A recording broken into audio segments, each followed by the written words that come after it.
Eh bien, bonjour à tous et bienvenue. Je suis ravie de vous accueillir pour ce premier live sur les techniques de recherche d'emploi que le groupe Icademy a mis en place pour vous, apprenants et alumni préinscrits. Merci de votre confiance. Je suis donc Karine Chassou, la responsable du cabinet de recrutement Talentis Horizon, filiale RH du groupe Icademy. Et j'ai la chance aujourd'hui d'animer ce live avec Christelle Defoucault, notre grande spécialiste des techniques de recherche d'emploi, qui va justement vous aider à répondre à beaucoup de questions. Bienvenue Christelle. Bonjour Karine, bonjour tout le monde, je suis ravie d'être avec vous. Merci d'être parmi nous. Je te laisse te présenter pour qu'on puisse mieux te connaître. Alors très rapidement, donc je suis conférencière, formatrice et auteure de livres sur tout ce qui est technique de recherche d'emploi, recrutement, marque employeur.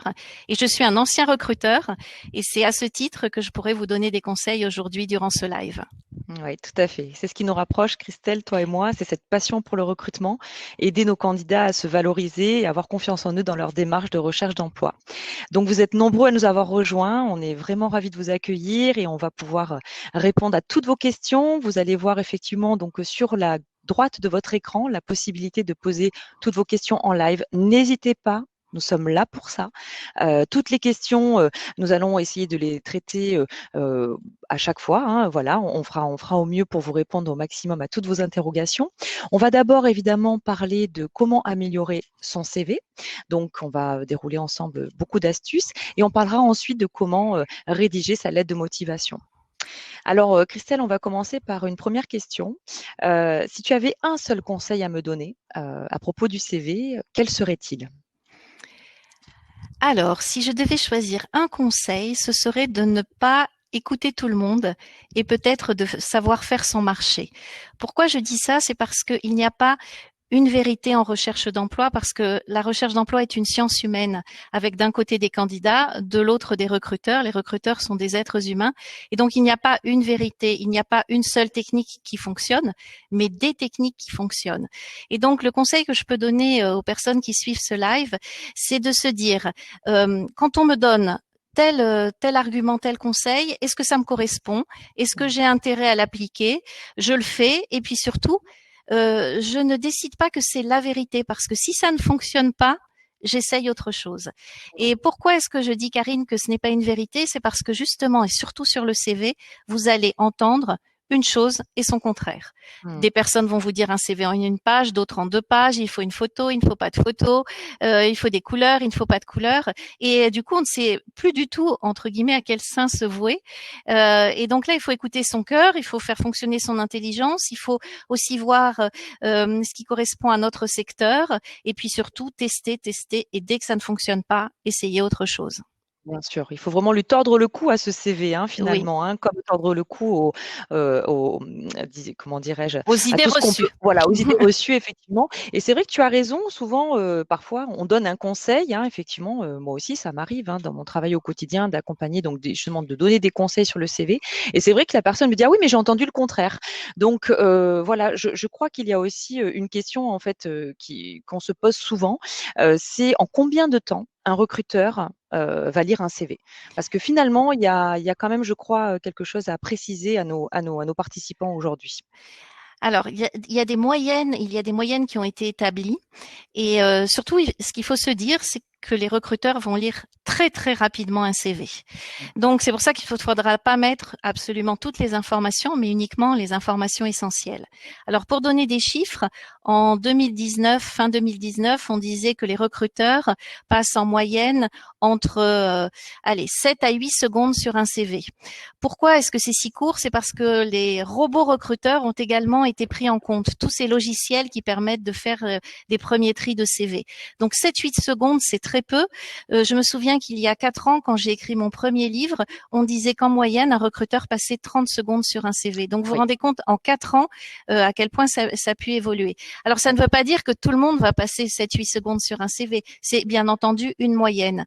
Mais plus le poste va être intéressant, plus il va y avoir de candidatures, moins les recruteurs pourront passer de temps à lire vos CV.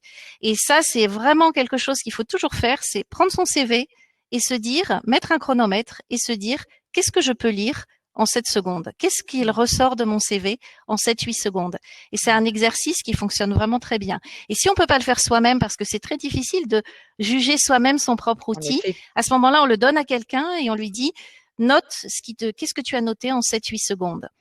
Et c'est là qu'on va découvrir qu'il ne faut surtout pas tout mettre sur un CV. Et oui, voilà. Donc justement, hein, il y a des questions qui arrivent, hein, qui nous interrogent sur le contenu, sur le nombre de rubriques. Donc tout ça, on va pouvoir vous y répondre effectivement. Il est vrai que aujourd'hui, concernant la personnalisation du CV, est-ce que tu as déjà des conseils à nous donner sur comment le personnaliser justement? À quel moment devons-nous le personnaliser? Alors, au tout début, pour réussir un CV, il faut, ça aussi, ça a changé par rapport à mon époque, parce que moi, je suis une vieille de 55 ans, mais quand je cherchais du travail il y a plus de 30 ans, on envoyait les mêmes CV à toutes les entreprises et on avait des entretiens et voilà. Maintenant, c'est beaucoup plus difficile à cause d'Internet aussi, parce que Mmh. en très peu de temps, les entreprises reçoivent des candidatures et donc il faut se démarquer. Et pour Mmh. pouvoir intéresser le recruteur qui est en face, il va falloir adapter son CV. Donc, c'est un Mmh. mauvais calcul que de se dire, je fais un CV et je le balance à 100, à 200 entreprises, à 300 recruteurs. Ça ne sert à rien. Il vaut Oui. mieux faire 10 CV, mais adapter chacun des CV à l'offre, au poste et surtout à Mmh. l'entreprise, au Mmh. milieu et au contexte. Mmh. Je peux te donner un exemple, Karine. Oui. Oui, bien sûr. En fait, le CV, c'est un peu comme une carte de visite. C'est un Mmh. prospectus qui ne va pas tout dire, mais qui va donner envie de vous rencontrer dans la vraie vie, au-delà du Mmh. CV, envie au recruteur. Et Oui. donc, je te donne un exemple, Karine. Quand tu reçois dans ta boîte aux lettres un petit prospectus qui concerne, je ne sais pas, bon, voilà, toi qui es jeune, tu recevrais un prospectus qui concerne des assurances, une assurance vie. Je ne suis pas certaine que ça t'intéresserait. Alors qu'une Mmh. personne qui va avoir 60 ans ou peut-être 70 ans peut s'intéresser Mmh. à ce sujet. De la Mmh. même manière, tu reçois un prospectus parce qu'il y a une fête qui est donnée en ville, etc., avec des DJ et tout. Peut-être qu'une personne de 60 ans ne sera pas concernée. Et c'est exactement la même chose. C'est le recruteur, quand il a le CV entre les mains ou quand le CV arrive sur l'écran, est-ce que ce CV le concerne? Est-ce que ce CV l'intéresse? Donc ça, c'est vraiment le deuxième conseil hyper important. Adapter chaque CV à chaque poste. Mmh. Alors, c'est vrai qu'il y a des questions qui arrivent et qui sont très intéressantes. On nous demande effectivement, voilà, combien de rubriques ou combien de pages ou comment savoir s'il est préférable effectivement d'envoyer un CV ou un ICV. C'est vrai que les entreprises utilisent aujourd'hui beaucoup de logiciels de recrutement, hein, et donc le candidat arrive dans une boîte automatique qui est traitée, voilà, différemment en fonction des process de recrutement des entreprises. Donc voilà, tu verras, Christelle, voilà, pour pouvoir répondre effectivement à ces différentes questions. Sur la personnalisation du CV, c'est vrai que je voudrais faire une remarque. Ça m'est déjà arrivé en tant que recruteur, hein, puisqu'aujourd'hui, voilà, ça fait partie de mon quotidien, d'avoir le titre, effectivement, du poste que la personne, elle a recopié le poste qui est visé par l'intitulé de mon annonce. Mais lorsque je regarde le contenu, ce n'est absolument pas du tout adapté. C'est-à-dire que je vais voir effectivement des expériences ou des informations qui ne rappellent pas du tout le titre du CV. Donc, est-ce que tu peux justement, voilà, un petit peu nous expliquer, Christelle, comment orienter justement cette personnalisation aussi? Il n'y a pas que le titre, bien sûr, mais il y a aussi, voilà, le déroulé du contenu.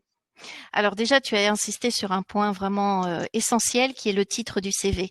Mmh, Vous ne pouvez pas savoir le nombre de CV qui arrivent et en titre, il y a la personne. Pierre mmh, Dupont. c'est vrai. Karine Durand. Alors, c'est très bien, c'est votre prénom et c'est votre nom, mais ce n'est pas un titre. Alors, Oui. pourquoi est-ce que les gens font ces erreurs? C'est parce que souvent, quand on utilise des masques qui sont Mmh, déjà préétablis, mmh, on nous propose en plein centre du CV, en haut, en plein milieu, de mettre son prénom et son nom. Et ça, ce sont des données qu'il vaut mieux mettre sur le côté et garder le titre du poste. Pourquoi le d'accord. titre du poste? Parce que, notamment, si vous avez un robot recruteur, un logiciel qui va screener, s'il a été programmé, par exemple, pour screener et sélectionner assistante de direction, et que vous mettez assistante commerciale, il peut ne pas sélectionner votre CV. Donc, il Mmh, vaut quand même mieux mettre le titre du poste. Donc, le titre est fondamental. Et alors, pour tous ceux qui cherchent des alternances et des stages, spécifiez. Donc, le titre du poste, et là, vous spécifiez le nombre de jours par semaine, le lieu, etc. Donnez mmh, des conseils sur la mission. Et alors après, pour personnaliser le CV, il faut essayer de retrouver les mots-clés qui sont dans l'offre d'emploi. Même si on a une expérience qui s'éloigne de l'expérience qui nous est proposée, parce qu'on n'a pas tous des lignes de parcours de professionnels identiques, il faut essayer de trouver dans nos expériences ce qui se rapproche le plus du poste et plutôt mettre ça en avant. Je te donne un exemple, Karine. Imaginons que j'ai fait du management d'équipe. Je postule à un poste pour un poste de commercial où il n'y a pas de management. Je vais plutôt enlever tout ce qui concerne le management et insister tout au long de ma carrière, reprendre les expériences et essayer de voir à quel moment il y a quelque chose qui se rapproche de près ou de loin à une expérience commerciale, avec des contacts téléphoniques, de la prospection physique, une gestion de portefeuille. Et ce sont ces mots-là que je vais mettre dans mon CV. Et c'est pour ça, Karine, quand tu dis « j'avais le bon titre », mais en lisant, je ne retrouvais rien, c'est parce qu'il n'y avait aucun mot-clé, aucune mission qui correspondait au poste que tu recherchais. Alors, c'est vrai que tu le soulevais aussi, on a aussi un certain public qui a une expérience peut-être limitée parce que c'est une personne qui n'est pas encore sur le marché du travail. Je pense notamment à nos jeunes qui ont des expériences d'été ou des expériences de babysitting, par exemple. Voilà, on nous pose des questions de comment faire finalement pour adapter lorsqu'on n'a pas d'expérience dans le domaine, ou comment est-ce qu'on peut effectivement valoriser ces différentes expériences. Voilà, c'est vrai qu'on est un petit peu maladroit généralement, on se dit oh ça n'a pas d'intérêt. Finalement, un recruteur, il se positionne comment par rapport à ça? Le recruteur son intérêt, ce n'est pas de recevoir énormément de candidats et de se dire yes, aujourd'hui, je vais passer une super journée, je vais faire souffrir tous les candidats, je vais leur poser d'horribles questions pièges. Ah oui, Non, c'est pas ça. Le recruteur a vraiment des besoins, il cherche vraiment quelqu'un. Et donc, s'il fait venir un jeune, il sait bien ce jeune n'aura pas ou peu d'expérience. Donc, il va aller chercher autre chose. Il va aller regarder les centres d'intérêt. Il va aller regarder la formation. Quels sont les modules dans la formation qui ont été suivis? Pourquoi pas les stages? Pourquoi pas ce qu'on appelle aussi les soft skills? Mais je pense qu'on y reviendra. Quand on recrute un jeune, on sait qu'il n'a pas d'expérience, mais il arrive avec beaucoup d'autres qualités. Et ce sont ces qualités-là qu'il faut réussir à mettre sur un CV. Alors évidemment, on ne peut pas tout mettre, mais l'idée, c'est de donner envie. Oui, tout à fait. C'est vrai, c'est ce que je dis souvent à ces personnes. Voilà, ces jeunes gens, tout ce que l'on fait en fait aujourd'hui dans sa vie de tous les jours, même je dirais aussi dans ses hobbies. On y reviendra sur les centres d'intérêt, mais c'est vrai que tout ce que l'on peut faire effectivement peut être valorisé sur le CV d'une certaine manière. Et encore une fois, si c'est bien ciblé par rapport à l'offre à laquelle on répond. Donc c'est vraiment ça le message à retenir sur la personnalisation du CV. Par rapport à cette personnalisation, as-tu d'autres conseils, Christelle, à nous donner sur cette thématique-là? Donc, personnalisation, on a dit le titre, on a dit reprendre les mots-clés, rechercher dans notre parcours et parfois on n'y pense pas. Par exemple, moi je vois certains jeunes qui ne vont pas penser à mettre une expérience d'un job d'été dans un supermarché. Or, ils postulent à un poste dans la fonction commerciale. Donc, ça a un vrai sens puisqu'il peut y avoir une tenue de caisse, il peut y avoir de la prospection, de l'accueil client, du conseil. Donc, si je pouvais donner un conseil de CV, ça serait de se poser avant même de rédiger le CV, des questions sur soi-même et reprendre tout le parcours, même quand on a un court parcours de vie, reprendre tout et même aller dans les sports, aller dans les loisirs et de se dire, pour ce poste-là, en fonction de ce qui est demandé dans l'offre d'emploi ou en fonction du type de poste en général, qu'est-ce qui va être essentiel et voir dans son parcours comment on peut récupérer ces éléments et les notifier dans le CV. Ce qu'on comprend aussi quand même au travers de tes messages, c'est que ça nécessite un travail. C'est-à-dire qu'un CV, effectivement, nécessite de la préparation, de l'introspection, de l'identification de toutes les choses qui nous constituent, parce que voilà, ça ne se fait pas juste en remplissant quelques cases. Et voilà, je crois qu'il y a ça aussi à préciser et à Alors, c'est ce qui a changé par rapport à ceux de ma génération. C'est pour ça que je dis aux jeunes, n'écoutez jamais vos parents. Parce que les parents font partie de ma génération. Et c'est vrai que nous, à l'époque, un CV, c'était une fiche signalétique. On mettait absolument tout ce qu'on avait fait. Alors que maintenant, un CV, c'est une carte de visite professionnelle et le CV doit donner envie. Donc, c'est entre la carte de visite professionnelle et le prospectus qui donne envie d'en savoir plus. Parce que le but, finalement, d'un CV, c'est de réussir à décrocher ce fameux entretien. Et donc, un de mes conseils aussi sur le CV, ne mettez pas de bâton pour vous faire battre. Ne parlez Mhm. pas de choses qui sont inutiles. Il y a des sujets qui seront abordés, mais durant l'entretien. Ça ne Mhm. sert à rien de les aborder au cours du Sur le CV. CV. Je donne un exemple. Parfois, je vois des personnes qui mettent un poste, par exemple contrôleur de gestion, et ils mettent bien, oh non, au lieu de mettre contrôleur de gestion, ils vont mettre stage de contrôle de gestion de 6 mois, et ils commencent par stage. Et quand on est en Mhm. lecture rapide sur un CV, on ne voit pas contrôle de gestion, on voit stage. Et on voit Mhm. stage, stage, stage. Alors qu'il vaut, à la limite, pourquoi pas mettre contrôle de gestion et mettre entre parenthèses stage de 6 mois. Puisque tout le monde le Mhm. sait, quand on fait un stage, on occupe d'une certaine manière les fonctions. Mhm. Donc c'est dans cette lecture hyper rapide, dites-vous, qu'est-ce que va voir le recruteur en premier? Et Mhm. donc le recruteur, quand le regard balaye, alors là je parle pas des machines, je parle Mhm. des hommes. Le regard balaye, le regard s'intéresse toujours au premier bloc, au premier paragraphe, aux premières lignes des premiers blocs et aux premiers mots des premières lignes. Donc tout Mhm. ce qui est en premier, tout ce qui arrive en premier, euh, doit être travaillé avec beaucoup d'attention et c'est ce qui est en premier qui doit correspondre pile poil à ce que recherche le recruteur. Oui, tout à fait. Alors évidemment, sur la forme du CV, sur l'ordre des paragraphes, etc., nous allons y revenir, hein, et on pourra donner énormément de conseils là-dessus. Je te rejoins tout à fait. Encore une fois, hein, ça fait écho avec aujourd'hui mon quotidien. Hein, lorsque je traite un CV, c'est vrai qu'en quelques secondes, hein, le mythe est vrai. En tous les cas, la première lecture, elle se fait en quelques secondes. Et c'est vrai que je vais aller chercher tout de suite les informations qui vont effectivement m'intéresser par rapport à l'expérience, par rapport aux soft skills, donc les savoir-être, par rapport à la formation éventuellement si c'est une personne en alternance. Donc c'est vrai que voilà, aujourd'hui, il faut savoir valoriser et mettre en avant, et d'où la personnalisation qui est vraiment nécessaire, parce que un CV ne va pas avoir la même répercussion chez un recruteur dans un domaine ou dans un autre. Donc Mm. effectivement, c'est très très important.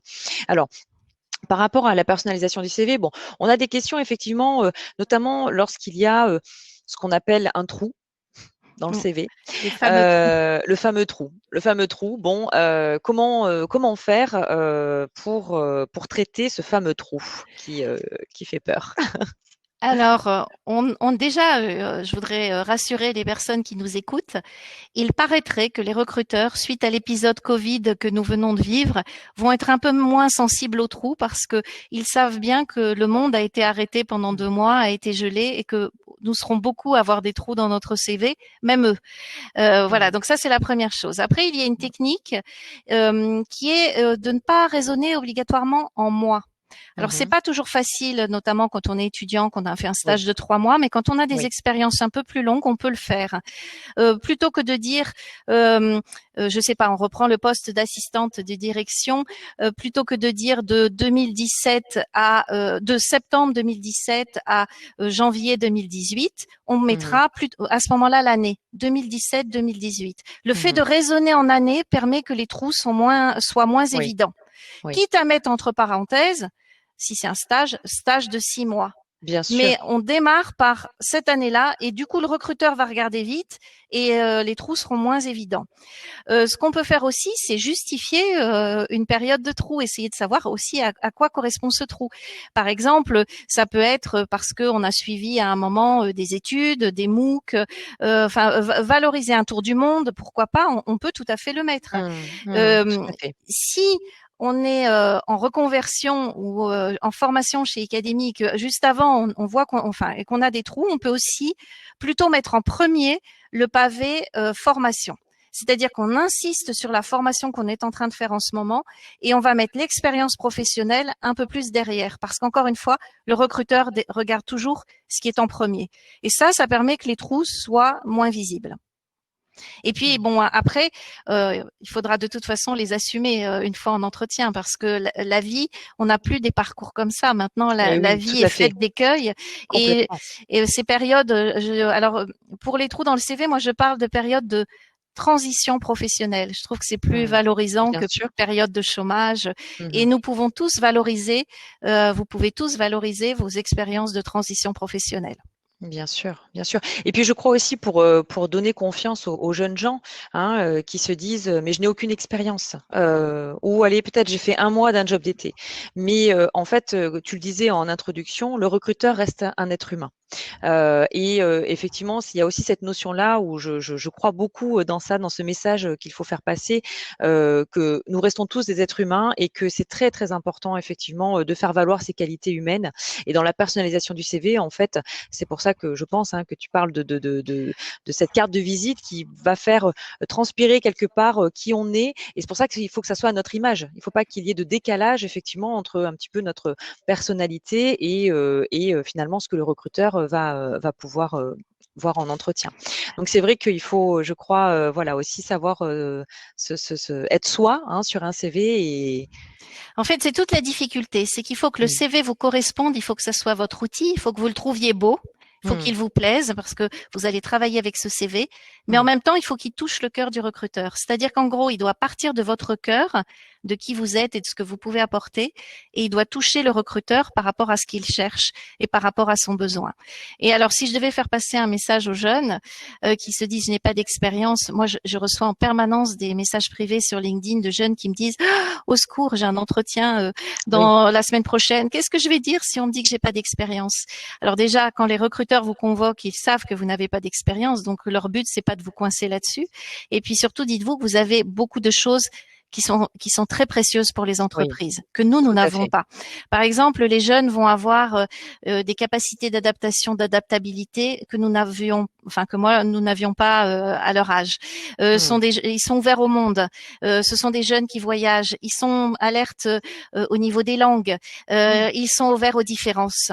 Ils sont aussi, ce sont des digital natives. Donc par rapport aux outils numériques, par rapport aux réseaux, etc., aux réseaux sociaux, ils sont très très forts. Donc essayez de voir ça. Par exemple, Mmh. si vous êtes sur des réseaux sociaux, si vous êtes sur Twitter, vous êtes sur Instagram, vous êtes sur LinkedIn, pourquoi pas sur Facebook, et que vous avez une vraie influence, ça a de la valeur. Parce que Complètement. l'entreprise va accueillir un jeune qui sera capable aussi d'être un ambassadeur et Oui, de représenter l'entreprise. Et il oui. y a plein de jeunes, pour eux, c'est tellement évident d'être à l'aise sur ces réseaux sociaux ou avoir, par exemple, une chaîne YouTube. Il y a beaucoup Mmh. de jeunes qui ont des chaînes YouTube avec de nombreux abonnés. Bon, ben ça a beaucoup de valeur. Bien sûr, c'est clair que c'est extrêmement d'actualité. Oui. Et c'est vrai que pour ces personnes, elles se disent non, mais c'est naturel, ça fait partie de ma génération de maîtriser. Mais non, ça reste effectivement une qualité que d'autres personnes peut-être ne maîtrisent pas et qui peut faire la différence. Juste sur un dernier point, ou peut-être en auras-tu d'autres à nous donner, mais sur la personnalisation du CV, j'ai vu à un moment donné passer une question sur la notion de réorientation professionnelle ou communément appelée reconversion.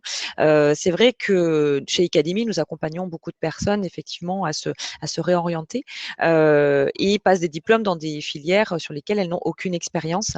Quel conseil tu donnerais justement à ces personnes pour faire valoir toute leur détermination qui est la leur, de sortir de leur zone de confort, de se réorienter dans un domaine qu'elles ne maîtrisent pas, de passer par la formation, quel que soit leur âge, et donc de se positionner. Et ça aussi, je trouve que c'est une force énorme et que les entreprises ont besoin d'entendre. Comment tu le vois, toi, Christelle, ça? Alors, si on fait une reconversion complète et que notre parcours ancien, précédent n'a absolument rien à voir avec ce qu'on est en train de préparer, c'est peut-être là qu'il faut mettre le paragraphe formation académie en premier. D'accord. Pour juste et bien spécifier formation académie, pourquoi pas formation de reconversion académie, bien détaillé.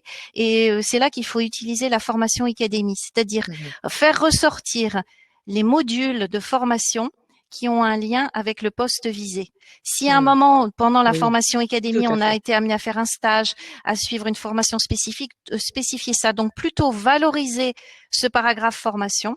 Et ensuite, dans l'expérience précédente, parce qu'on ne peut pas effacer non plus une expérience, essayer de trouver ce qui se rapproche. Parce que parfois, Mmh. on se dit que l'on va complètement changer de métier.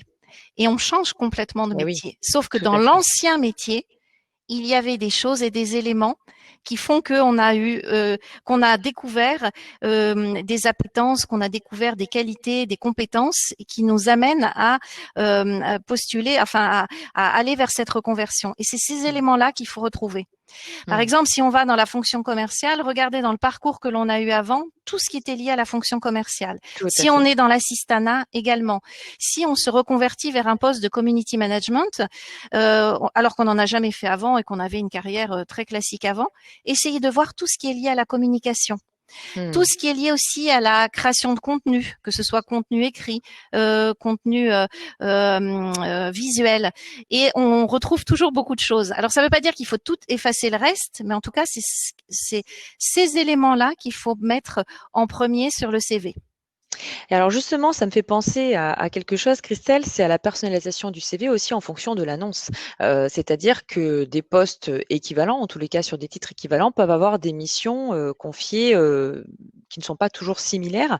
Et c'est vrai que parfois, je donne ce conseil justement qui rejoint ce que tu viens de dire, d'aller chercher dans son expérience ce qui va être en rapport effectivement avec les missions confiées justement demain sur le poste, parce que le recruteur va automatiquement se projeter effectivement dans l'émission qu'il va pouvoir confier à ce futur collaborateur.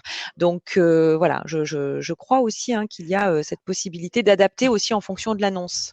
Oui, En tous les cas, des missions plus en détail, je veux dire. il faut toujours décortiquer les annonces. On le fait pas assez Mmh. vite. On Mmh. regarde très très vite. On se dit ouais, cette annonce Mmh. est faite pour moi. Mais en gros, il faut aller voir dans ce qu'on appelle les prérequis. Qu'est-ce Mmh. qu'il y est il est demandé exactement? Quelles sont les missions? Et Mmh. parfois, les annonces sont très peu complètes. Donc, ça vaut la peine de se C'est vrai. renseigner sur un métier. C'est là que les réseaux sociaux, mais on en parlera lors d'un autre live, peuvent être vraiment très utiles pour contacter des gens qui pratiquent ce métier et avoir leur retour sur ce qui est demandé. Contacter des entreprises, faire des enquêtes marché, des enquêtes métiers pour bien comprendre la finalité du poste auquel on postule afin de mettre en avant ce qui est recherché. C'est Oui, toujours l'idée. Alors attention, ça ne veut pas dire qu'il faut mentir, hein, on est bien d'accord. bien On ne ment sûr, jamais sur un complètement. CV. D'ailleurs, Tout on à ne fait. ment jamais sur un processus de recrutement parce que cela peut toujours nous nuire. Mais on va omettre certaines choses. Comme je le disais tout à l'heure, si on a fait du management et qu'on est en reconversion complète et qu'on n'en fera pas, on peut l'omettre. Ça ne veut pas dire mentir que d'omettre. On décide juste de mettre certaines choses en avant et pas d'autres. Ça, c'est la première chose. Et on va mettre plus en avant certains éléments que d'autres. Et là non Mmh. plus, on n'est pas dans le mensonge, mais on va Mmh. valoriser ce qui intéresse le recruteur. Oui, tout à fait, tout à fait. Alors, il y a pas mal de questions qui arrivent effectivement sur la notion donc de forme du CV. On va bien sûr répondre à toutes vos interrogations sur ce sujet. Christelle, je crois que tu as beaucoup de conseils à nous donner aussi. Je crois que est-ce que tu as voilà peut-être d'autres précisions à apporter sur la personnalisation du CV avant de passer sur un autre point? Non, pas sur la personnalisation du CV, mais de toute façon, on va le traiter tout au long de ce live. On va Exactement. le revoir. Si j'ai d'autres idées, Si à ce besoin. moment, oui, oui, oui, Bien il faut sûr. Et pas s'il y a hésiter. d'autres questions, surtout n'hésitez pas. Encore Exactement. une fois, on essaye vraiment d'être attentif à toutes vos interrogations. Alors, il y a une petite question, moi, que j'aime bien poser. Et je vais vous proposer donc à tous participants de faire un petit sondage. En fait, c'est un sondage tout simple. Je vais vous demander effectivement si vous êtes pour ou contre effectivement la photo sur un CV, parce que c'est un grand débat, effectivement. Donc, cette question de est-ce que je mets ma photo sur le CV, et ça va te permettre, Christelle, justement, d'y répondre. Alors, Euh, pendant que les gens oui, participent, je ne tout vais à fait. pas y répondre tout de suite. Oui, voilà, c'est ça, Donc, effectivement. On je va vais pas. revenir sur la manière de revenir sur ce qu'on disait par rapport au parcours qui est complètement différent. Quelqu'un qui ferait une reconversion. Il y a une notion qui est très très souvent abordée par les recruteurs, qui est la notion de compétences transférables. Tout à fait. Et ça, c'est vraiment, c'est-à-dire déterminer quelles sont les compétences attendues, déterminer quelles sont les compétences que l'on avait dans un ancien métier et voir comment elles peuvent être transférables. Et Exactement. il y a beaucoup de ponts qui se font finalement d'un poste à l'autre, même si les postes sont très différents. Et pour cela, il faut vraiment étudier d'où l'on vient et où l'on va. Donc, compétences transférables, vous l'entendrez beaucoup. Et je crois aussi, j'ai envie de rajouter, que les compétences transférables peuvent être issues aussi des connaissances théoriques qu'une personne peut acquérir durant sa formation théorique. Les acquis, les connaissances, alors sur des formations très juridiques ou comptables, par exemple, où le contenu doit être connu par cœur, permet voilà, d'asseoir des connaissances assez précises, notamment dans le droit, etc. Mais c'est vrai que je crois aussi que ce travail en fait de transposer ce qu'on a acquis comme connaissances connaissances durant son parcours de formation permet d'expliquer aux futurs recruteurs, finalement, toute l'opérationnalité qu'on va pouvoir lui proposer. Je crois qu'il y a cette notion-là aussi. Il n'y a pas que dans l'expérience qu'il y a des compétences transférables, mais aussi Dans la effectivement formation. dans la formation, quelle qu'elle soit. Et donc, c'est pour ça qu'il faut vraiment valoriser les formations. Parfois, on trouve des paragraphes formation qui sont très petits. Ça se justifie quand on a une grande expérience qui correspond complètement au poste. Par contre, la tendance doit être inversée. Si notre expérience est toute petite et elle ne correspond pas du tout à la reconversion ou à nos études, c'est là qu'il faut développer le paragraphe formation, et avec ne pas hésiter à parler de challenges qui ont pu être faits dans le cadre d'une école, de concours, Exactement. de présentation, d'étudiants. d'associations, voilà, tout ça va du coup avoir de la valeur. Oui, tout à fait. Alors, ça y est, on a une grande tendance qui Alors, se démarque. Donc, on a globalement, voilà, entre 60-65% qui est pour la photo et eh bien entre 30 et 35% qui est contre. Donc, Christelle, on va effectivement parler de tout ce qui est information personnelle sur le CV et on va commencer par la photo. Qu'en penses-tu, Christelle? Devons-nous mettre une photo sur le CV ou pas? Grande question. Alors, c'est une grande question et je voudrais surtout dire que je ne détiens pas la réponse, parce que je ne détiens pas la vérité, et surtout parce que les avis sont extrêmement partagés par rapport à En la effet. photo. Certains disent que les CV avec photo ont 7 fois plus de chances d'être sélectionnés et regardés. Ça, c'est le côté positif. Et puis, il y a quand même le côté négatif qui touche à la discrimination, parce qu'on entend aussi que suite à une photo, on peut être discriminé. On peut être discriminé pour une couleur de peau, on peut être discriminé pour un âge, trop vieux, trop jeune, pas assez souriant, etc. Donc, je dirais que là, c'est à chacun de décider ce qu'il souhaite faire. C'est-à-dire, Oui, si vous tout décidez à fait. de mettre une photo, par contre, dites-vous qu'encore une fois, c'est votre carte de visite professionnelle, c'est votre plaquette publicitaire, et la photo doit être irréprochable. Donc, Exactement. ça doit être une photo professionnelle. Donc, faites attention aux selfies. Moi, je sais pas pour toi, Karine, mais C'est vrai. le nombre de fois où je vois des CV avec le selfie ou même la Oui. bouche des selfies ou un cadre qui n'est pas professionnel, et ça, c'est vraiment dommage. Ou alors, il y a des photos qui font presque peur, avec des personnes qui ne sourient pas du tout. Oui. Or, le sourire a beaucoup de valeur. Certes, on peut être timide, certes, on peut ne pas aimer être pris en photo, mais il faut essayer de sourire. Si on ne Oui. sourit pas, si la photo ne donne pas envie, en gros, c'est ça. La Mm. photo doit donner envie de vous rencontrer. Mm. Et là aussi, utilisez votre entourage et testez. Faites Mm. tester votre photo. C'est ça. Est-ce que cette photo te semble bien pour un poste de contrôleur de gestion? Est-ce que ça fait assez sérieux pour un poste dans le juridique? Est-ce que tu crois que cette photo me donne un air de commercial? Et regardez auprès de votre entourage. Mais ça, par contre, s'il y a une photo, tous les recruteurs s'accordent pour le dire, il faut que ce soit une photo professionnelle. Oui, tout à fait. C'est vrai que c'est exactement ça. La photo, finalement, on doit l'assumer complètement Mm. et elle doit être voilà, vraiment adaptée aussi au poste. Et mieux vaut ne pas en mettre, effectivement. Certains participants font la remarque et nous partageons votre avis. Mieux vaut ne pas en mettre, effectivement, plutôt que de mettre une mauvaise photo. Donc ça, c'est vrai que. Donc merci d'avoir participé à ce sondage et merci pour ton avis sur le sujet, Christelle. Alors, on continue effectivement sur les informations personnelles sur le CV. On a eu quelques questions qui parlaient notamment du nombre d'enfants, de est-ce qu'on est marié, est-ce qu'on ne l'est pas. Voilà, concrètement, sur ces informations personnelles, quels sont tes conseils, Christelle? Alors là, encore une fois, les amis, je ne détiens pas la vérité, mais par contre, moi, je suis très catégorique par rapport à ça parce que j'essaye depuis des années de lutter contre les discriminations. Donc, j'ai envie de dire, ne mettez aucune information personnelle sur un CV. Alors, je sais D'accord. que ça peut faire râler certains recruteurs, par exemple, mais un CV est une carte de visite professionnelle. Mhm. Que vous soyez marié, votre âge, votre date de naissance, le nombre d'enfants ne Tout à regarde fait. en aucun cas le recruteur. Non seulement c'est une information qui ne regarde pas le recruteur, mais c'est une information qui peut vous porter préjudice parce que vous risquez de ne pas avoir le rendez-vous. Je vous Mhm. donne un exemple. Si vous mettez marié 4 enfants sur un CV, tout de suite le recruteur, parce que c'est un être humain. Alors attention, hein, encore une fois, les recruteurs ne sont pas des gens méchants, ce sont juste Bien des sûr. êtres humains.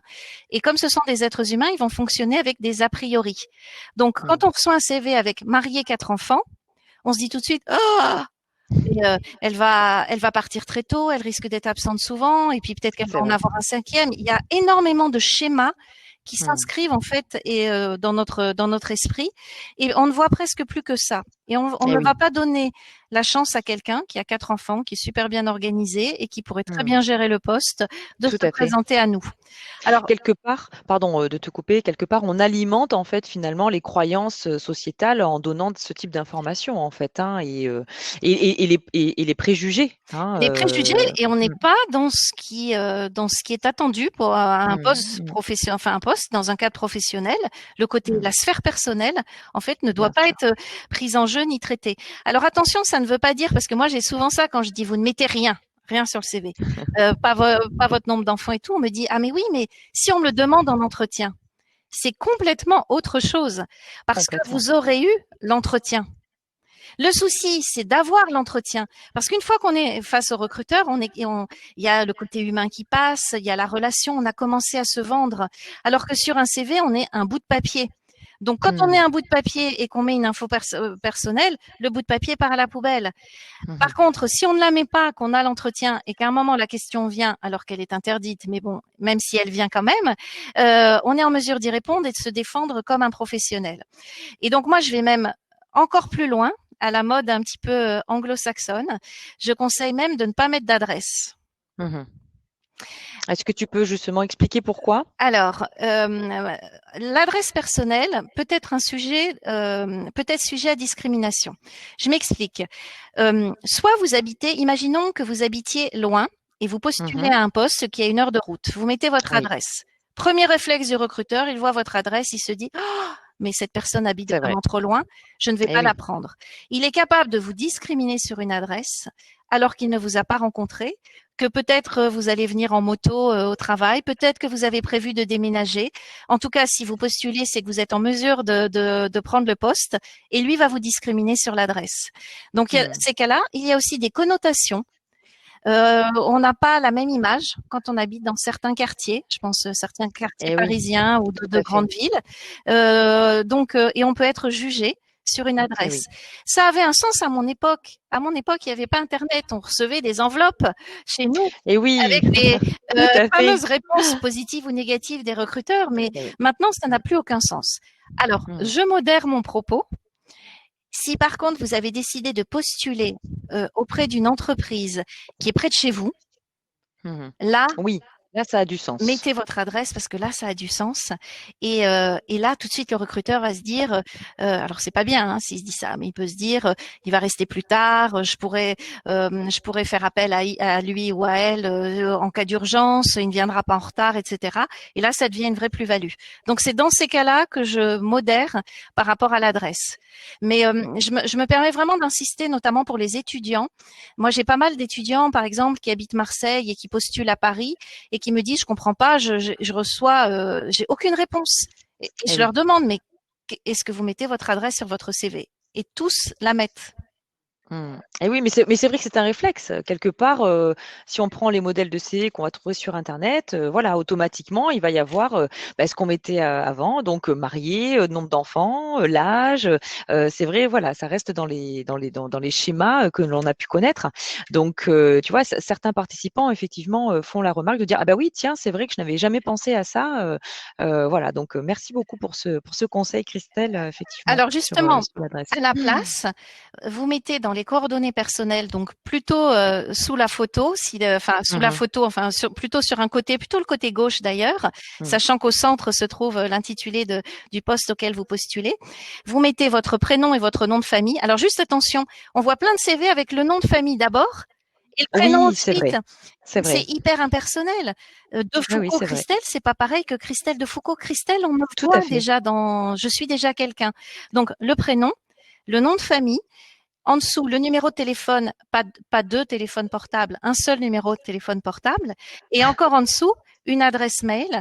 Attention aux adresses mail un peu rigolotes que l'on avait quand on était étudiant ou des adresses mail. Moi, c'était mon cas, je faisais cette erreur-là, une adresse mail rattachée à mon mari, enfin ce genre de choses. Il faut vraiment Bien avoir sûr. son adresse mail professionnelle. Et pourquoi pas, dans ce côté-là, certains conseillent de mettre le lien vers son profil LinkedIn. Parce que LinkedIn est Tout une à fait. vitrine professionnelle et c'est Oui, un endroit où vous pouvez mettre beaucoup plus d'informations que sur un CV. Donc, en gros, oui. ça veut dire aux recruteurs, si vous voulez en savoir plus, voici mon adresse LinkedIn et venez me rencontrer dans ma vitrine professionnelle. Oui, oui, c'est vrai qu'effectivement, ça se fait de plus en plus, on le constate de plus en plus, hein, cette ligne, ce lien sur lequel le recruteur peut cliquer et donc à basculer sur le parcours LinkedIn. C'est très valorisant, mais ça, effectivement, ça fait partie du sujet de notre troisième webinar qui aura lieu le 23 juin. Donc, on aura l'occasion d'explorer tous les bons conseils que tu peux nous donner hein, sur LinkedIn. Alors, il y a une question sur l'adresse par rapport à la lettre de motivation. On va y revenir un petit peu plus tard quand on abordera effectivement la lettre de motivation, parce que quid de se dire, bah, si je mets pas mon adresse sur le CV, je la mets pas non plus sur la lettre de motivation. Donc encore une fois, on va y revenir tout à l'heure. Sur les informations personnelles. Quels sont les autres conseils que tu peux nous donner? On a un petit peu parlé voilà, de ce qui pouvait être discriminant. Quels sont tes autres conseils sur ce sujet? Alors, sur les informations personnelles, déjà, ne mettez pas votre numéro de fixe. J'ai dit numéro de portable. Le numéro de fixe, on ne sait jamais qui est capable de décrocher à un moment où nous ne sommes pas là. Donc, parfois, il y a eu des accidents avec une petite mamie qui décroche, avec des enfants qui font une blague. Donc, plutôt un numéro de portable. Juste une chose par rapport à information personnelle. Et puisqu'on parlait de la forme, il n'est Hmm. pas nécessaire de mettre un téléphone à côté du numéro de téléphone parce que tout le monde C'est sait. vrai qu'on le voit On le voit beaucoup. beaucoup. Ou une adresse mail, on voit plein de petites enveloppes. Une petite enveloppe, C'est ça veut vrai, dire mail. Mais tout le monde sait reconnaître un mail. Ça, c'est par en rapport à effet. la forme. C'est parce que sur beaucoup de CV, dans la forme, on le voit de très nombreuses icônes qui Mhm. font joli. Sauf C'est vrai. qu'attention, elles détournent l'attention du recruteur. Alors, je vous parle même pas des robots recruteurs qui screenent et qui arrivent pas à comprendre autre chose que des mots, mais toutes les petites icônes inutiles, essayez de les enlever puisque on en a parlé. Le but, c'est de d'épurer votre CV, de le décharger pour que l'œil du recruteur en 6-7 secondes se fixe sur ce qui est vraiment essentiel. Et une petite maison ou une petite enveloppe ou un arrobase ou un petit téléphone, c'est dommage de se fixer là-dessus. Donc Bien sûr. voilà par rapport aux informations personnelles. Les informations personnelles, s'il y a des choses que l'on souhaite aborder pendant l'entretien, ça pourra être dans la partie centre d'intérêt. Centre Mhm. d'intérêt, on y reviendra, c'est un paragraphe dans lequel on va mettre en avant des centres d'intérêt que l'on souhaite voir abordés en entretien. Pourquoi? Parce qu'ils ont probablement un rapport avec le poste Tout auquel à on fait. postule. Eh oui, et c'est ça, exactement. Je reviens juste sur la partie mobilité géographique. Un participant vraiment dit, voilà, mais est-ce qu'il n'est pas mieux finalement de préciser sa zone de mobilité? Qu'en est-il effectivement par rapport à cette notion de mobilité sur l'information personnelle du lieu d'habitation? Alors, Comment, comment ça se normalement, passe? si vous ne mettez pas d'adresse, et que vous postulez un poste, ça veut dire que vous Mhm. êtes mobile pour ce poste. D'accord, Et ça d'accord. veut dire, parce que le risque, quand on met mobile sur Paris et Lyon, par exemple, et qu'on Mhm. commence par, on met Paris, et puis ensuite on met Lyon. Moi, je suis recruteur, Mhm. j'ai un super poste Mhm. à Lyon, et je me dis, attends, il est mobile sur Paris et Lyon. Ben, à tous les coups, lui, ce qui l'intéresse, c'est Paris. Je suis déjà en train de me faire un jugement par rapport à ce que Mhm. une indication que vous avez donnée. Alors que si, Tu veux dire il se fait une une conclusion finalement le conclusion, recruteur. ou tiens, c'est D'accord. bizarre, ce candidat n'est mobile que sur 2 villes. Ou tiens, pourquoi il est Mhm. mobile que sur une seule région? Il est jeune, il pourrait être mobile sur toute la France. Donc, Mhm. on évite tout ça. Le fait de répondre sans mettre aucune donnée montre que l'on est en mesure de postuler à ce poste et qu'on assurera. Mhm. Alors justement, voilà, je lis aussi, hein, effectivement les Mais c'est différentes normal, hein, remarques. toutes ces questions. Et mais bien sûr, elles sont tout à fait logiques. C'est vrai que voilà, si on ne met pas, la commune où on habite et qu'on est à 50 ou peut-être 80 kilomètres de son lieu de travail, lorsque effectivement on va être face au recruteur, il va nous poser la question. Donc Oui, voilà, sauf que tu l'as dit, Karine, mmh, tu seras face au recruteur. D'accord. Et quand tu es face au recruteur, il s'est déjà passé des choses. C'est comme dans un Mmh. entretien commercial. Mmh. Avant, on parlait de la poignée de main, maintenant, il y en a plus. Mais En ce moment, on oui. sera peut-être tous avec des masques en entretien. Mais il s'est passé quelque chose. Il y a eu la voix, il y a eu le contact. Mmh. On a déjà échangé. Et c'est beaucoup plus facile de s'expliquer à ce moment-là que de s'expliquer quand on est un bout de papier. Parce Eh que oui, bien sûr. un CV est un bout de papier et rien ne ressemble plus à un CV qu'un autre CV. Et si vous répondez à Mmh. une offre intéressante, il peut y avoir, moi j'avais ça, et toi tu dois l'avoir aussi, je pouvais avoir 500 candidatures en une demi-journée. À Mmh. l'ère Tout à fait. d'Internet, les Oui. réseaux permettent ça. Eh oui, tout à fait. Donc encore une fois, c'est l'idée de je n'inscris rien qui va me porter préjudice. Ce que je Mmh. veux, et encore une fois, c'est pas mentir que de ne pas dire. C'est Mmh. juste ne pas Tout à fait. dire, c'est pas mentir. Oui. Et on pourra l'aborder en entretien. Mmh. Très bien, parfait. Merci Christelle, pour toutes ces précisions. On va passer, si tu veux bien, sur la notion de la forme du CV. Plusieurs questions sont apparues sur, comment, organiser les paragraphes, est-ce qu'il faut mettre de la couleur, ou pas? Comment, faire pour valoriser, justement ces fameuses soft skills sur un CV? Voilà, est-ce que tu peux, voilà, nous expliquer, voilà, déjà par rapport à la forme du CV, quel est ton premier conseil? Alors déjà, un CV en une page. Vraiment, que vous D'accord, soyez jeune ou super vieux comme moi, un CV en une page. Alors, j'ai d'accord. beaucoup de seniors, par exemple en reconversion, qui me disent, ah ben non, moi, mon parcours est tel que je ne peux pas le mettre en une page. Et je défie toute personne de le faire parce que on peut toujours mettre une expérience, aussi longue soit-elle, aussi riche soit-elle, on peut réussir à la réduire et franchement à la faire rentrer dans une page. Pourquoi le une page? C'est que c'est une légende, mais pas vraiment parce que à peu près, quand on interroge les recruteurs, ils le disent bien, à moins que ce soit vraiment des recruteurs très ouverts, les CV de plus d'une page partent direct à la poubelle. Parce Mmh. qu'un CV de page, ça peut vouloir dire plusieurs choses.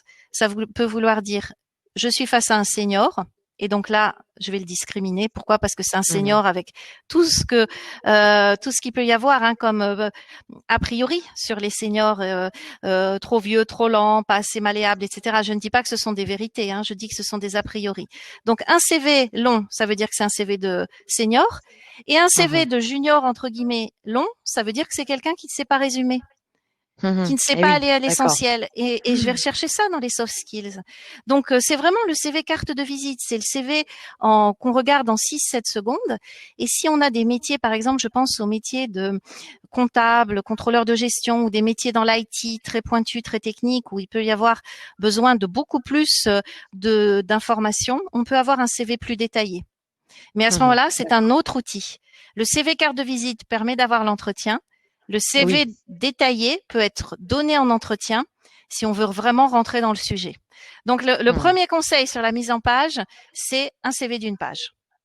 Oui, d'accord. Par rapport à la couleur, alors les jeunes font des magnifiques CV qui sont partagés sur les réseaux en couleur. Si je peux aussi vous donner un conseil, c'est de toujours vérifier ce qu'ils donnent en impression papier et en noir et blanc. Mmh. Parfois, on voit du fuchsia, du C'est vert vrai. pomme, beaucoup de nuances, de profondeur. Et quand c'est mis à plat et que ça sort sur imprimante noir et blanc, le CV ne ressemble plus à rien.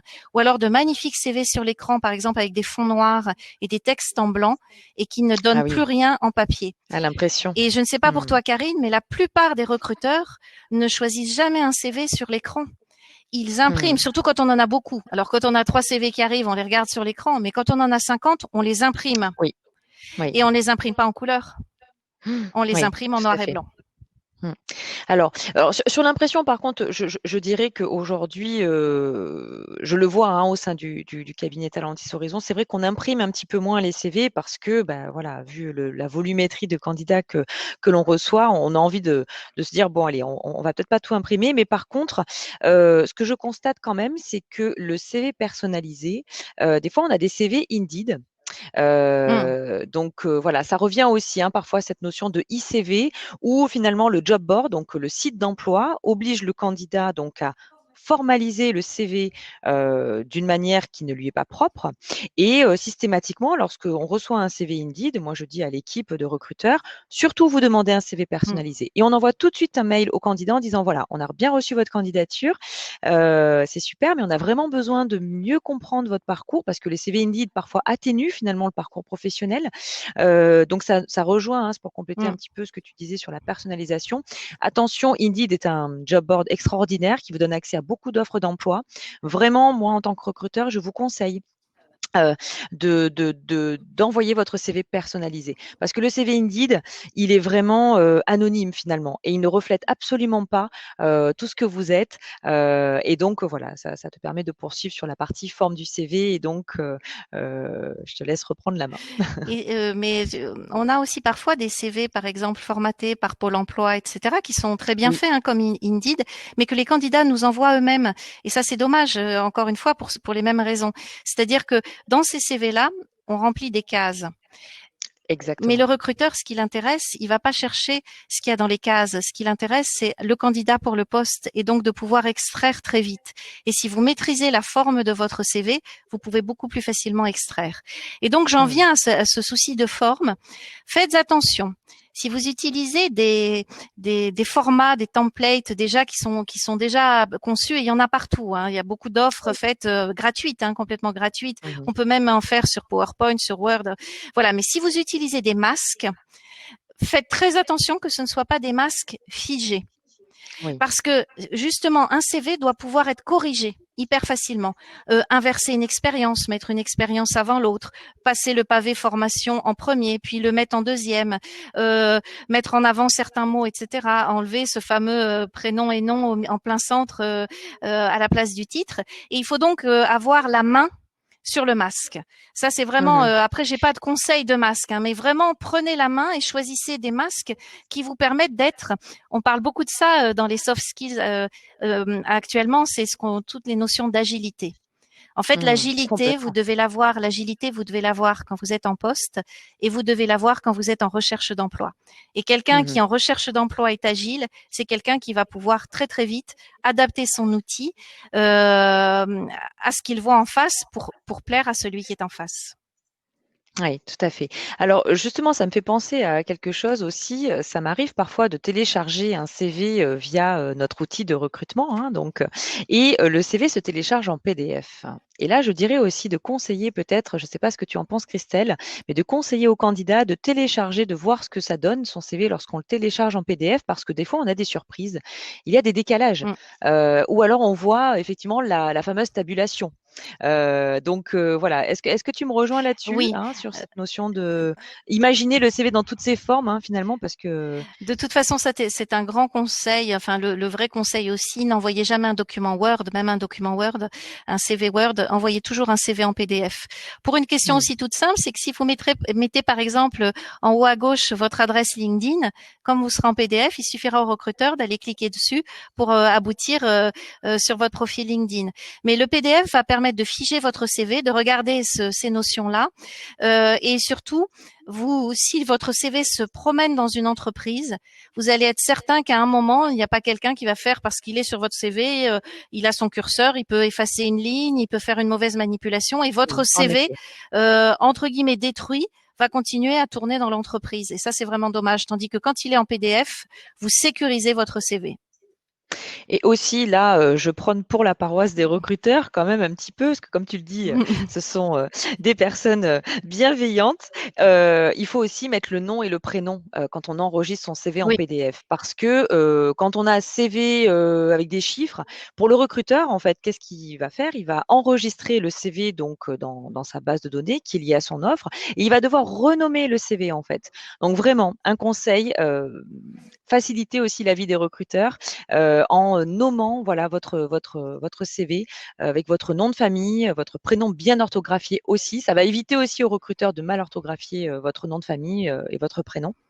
Et donc, ça va lui permettre aussi de bien vous identifier dans le classement de ce traitement des candidatures. et on peut même rajouter le numéro de l'offre, on peut même rajouter le Oui, poste après le le nom du nom. poste, Mais tout à fait. c'est une remarque très juste. Moi, je me souviens avoir reçu en PDF, enfin en format numérique, des CV avec écrit CV Mimi. ou CV Roudoudou, Mais oui, c'est ça. parce que c'est un surnom qu'on se donne, etc. Pof, ou alors CV version 1213. Et là, on se dit, oh là là, c'est un candidat qui a pas trouvé de job depuis des mois et des mois et qui a envoyé des milliers de CV. Donc voilà, en gros, le recruteur va tout regarder. Eh oui, exactement. Voilà, c'est vrai que même si au départ, on se dit qu'il va passer que quelques secondes, le moindre détail qui Va pourrait l'interpeller. effectivement lui l'interpeller, lui susciter des questions. Donc, comme tu disais, voilà, ne pas tendre le bâton pour se faire battre, mais au contraire, donner toutes les chances au CV d'aller au-delà de cette première lecture. Sur notamment donc la forme du CV. On parle des compétences. Alors, tout à l'heure, j'ai vu une remarque sur laquelle j'ai envie de te demander ton avis sur les fameuses soft skills. Donc, les soft skills, qu'est-ce que c'est? Ce sont les qualités, c'est le savoir-être que l'on peut proposer effectivement au travers de notre personnalité et qu'on va pouvoir mettre en avant donc auprès d'un futur employeur. Qu'en penses-tu, Christelle? Est-ce qu'il faut mettre ses qualités personnelles sur un CV et comment le faire si la réponse est oui? Alors ça dépend. Si on a beaucoup de choses à mettre sur le CV et qu'on se dit déjà que ça ne va pas tenir en une page, peut-être pas. Par Mmh. contre, si on est jeune, que justement Mmh. on a ce peu d'expérience que tu évoquais tout à l'heure, ça peut être une vraie occasion de vous mettre en avant. Parce que Mmh. de plus en plus de recruteurs le disent, à l'heure actuelle, à l'ère de l'intelligence artificielle, à l'ère des robots, ce qui va intéresser les recruteurs, ce sont pas nécessairement des gens qui sont capables, enfin qui ont fait, qui savent faire ou qui sauront faire, ça va être des gens Oui, qui vont être adaptables. Parce que tout à fait. toutes les études le montrent, on va tous changer de métier. Tous les 3 ans, Mmh. tous les 4 ans, on changera de métier, on s'adaptera. Et donc, ces fameuses soft skills qui sont des qualités, on parle aussi d'intelligence émotionnelle, on parle de Ah oui. compétences douces. Ces qualités-là qui sont intrinsèques, elles vont nous permettre d'évoluer dans les différents postes. Donc, si vous êtes étudiant, enfin, ou avec peu d'expérience, insistez sur ces qualités. Donc, vous pouvez avoir tout à fait un petit paragraphe soft skills, comme on peut avoir un paragraphe compétences. Il n'y a pas d'obligation. Alors, Mmh. dans la mise en page du CV, ce qui est pas mal, c'est surtout avec les CV à l'heure actuelle qui peuvent fonctionner par colonne, c'est d'avoir une colonne principale à droite avec la formation et l'expérience professionnelle que le recruteur va regarder tout de suite. Et à gauche, les informations personnelles, des éléments supplémentaires, les compétences, les soft skills, les centres d'intérêt. Je dirais que c'est peut-être un deuxième volet. Le premier Mmh. étant Mmh. l'expérience professionnelle avant tout, la formation si on a besoin de la développer, et toute Mmh. l'autre colonne avec ces différents éléments.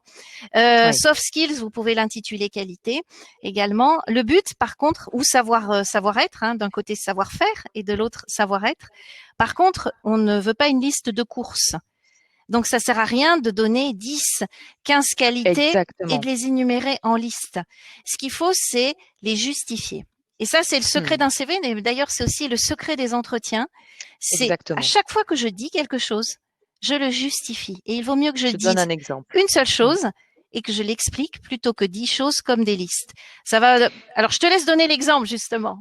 Oui, ben voilà, mais c'est vrai que ça me fait penser effectivement à un exemple que j'ai remarqué et que je constate de plus en plus, notamment sur les profils en recherche d'alternance, et je trouve ça très pertinent. J'aimerais avoir ton avis.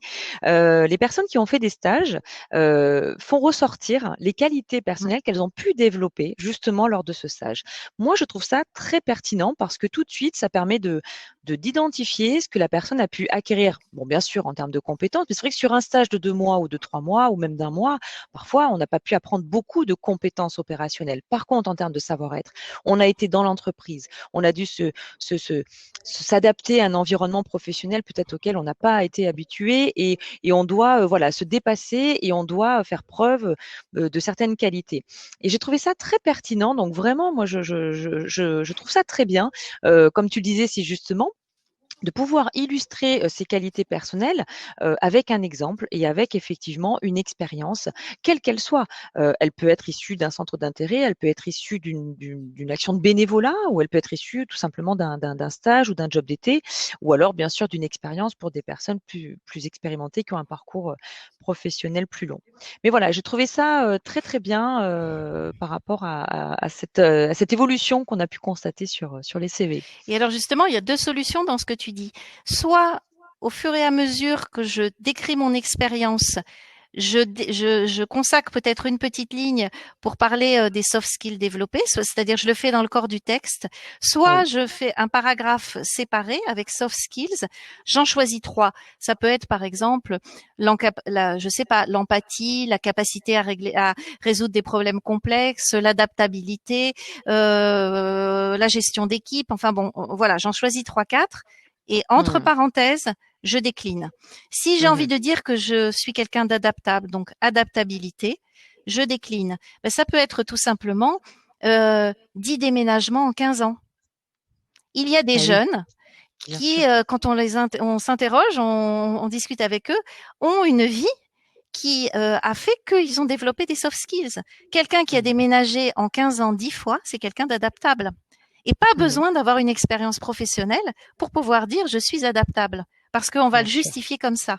Et c'est d'où l'intérêt de faire toute cette introspection pour Eh oui. savoir, voilà, savoir ce que l'on peut mettre en avant. Pardon, encore une fois, ça me fait rebondir aussi effectivement sur la notion de personnaliser ces soft skills par rapport au poste visé. Je prends un exemple, excusez-moi, c'est les joies du direct. Euh, donc, Attends, tu veux que je prenne la parole pendant que tu t'étouffes? c'est Alors, ça. justement, choisir les soft skills par rapport au poste auquel enfin, qui nous intéresse. Alors, si je devais donner un exemple, moi j'ai déjà vu, si j'ai mon exemple, j'ai déjà vu des CV arriver avec très bonne capacité de gestion d'équipe, goût pour le travail en équipe, ce genre de choses. Et puis le poste, en fait, c'était un poste en home office, basé à la maison, un poste de solitaire. Donc la personne avait mis en avant des soft skills autour de la gestion d'équipe, de l'empathie, du travail avec les autres, et c'était pas ce qui était attendu dans le poste. Donc le but aussi, c'est attention, ce n'est pas nécessairement de ressortir toutes nos qualités, mais c'est de mettre en avant les qualités qui vont intéresser ce fameux recruteur. Est-ce que tu veux que je continue? Tu as cessé de t'étouffer? Bon, le recruteur, ça lui est resté en travers de la gorge. C'est Excusez-moi, vraiment, ce sont vraiment les joies du direct. Ça vous prouve que nous sommes en live, n'est-ce pas? Non, mais voilà, pardon.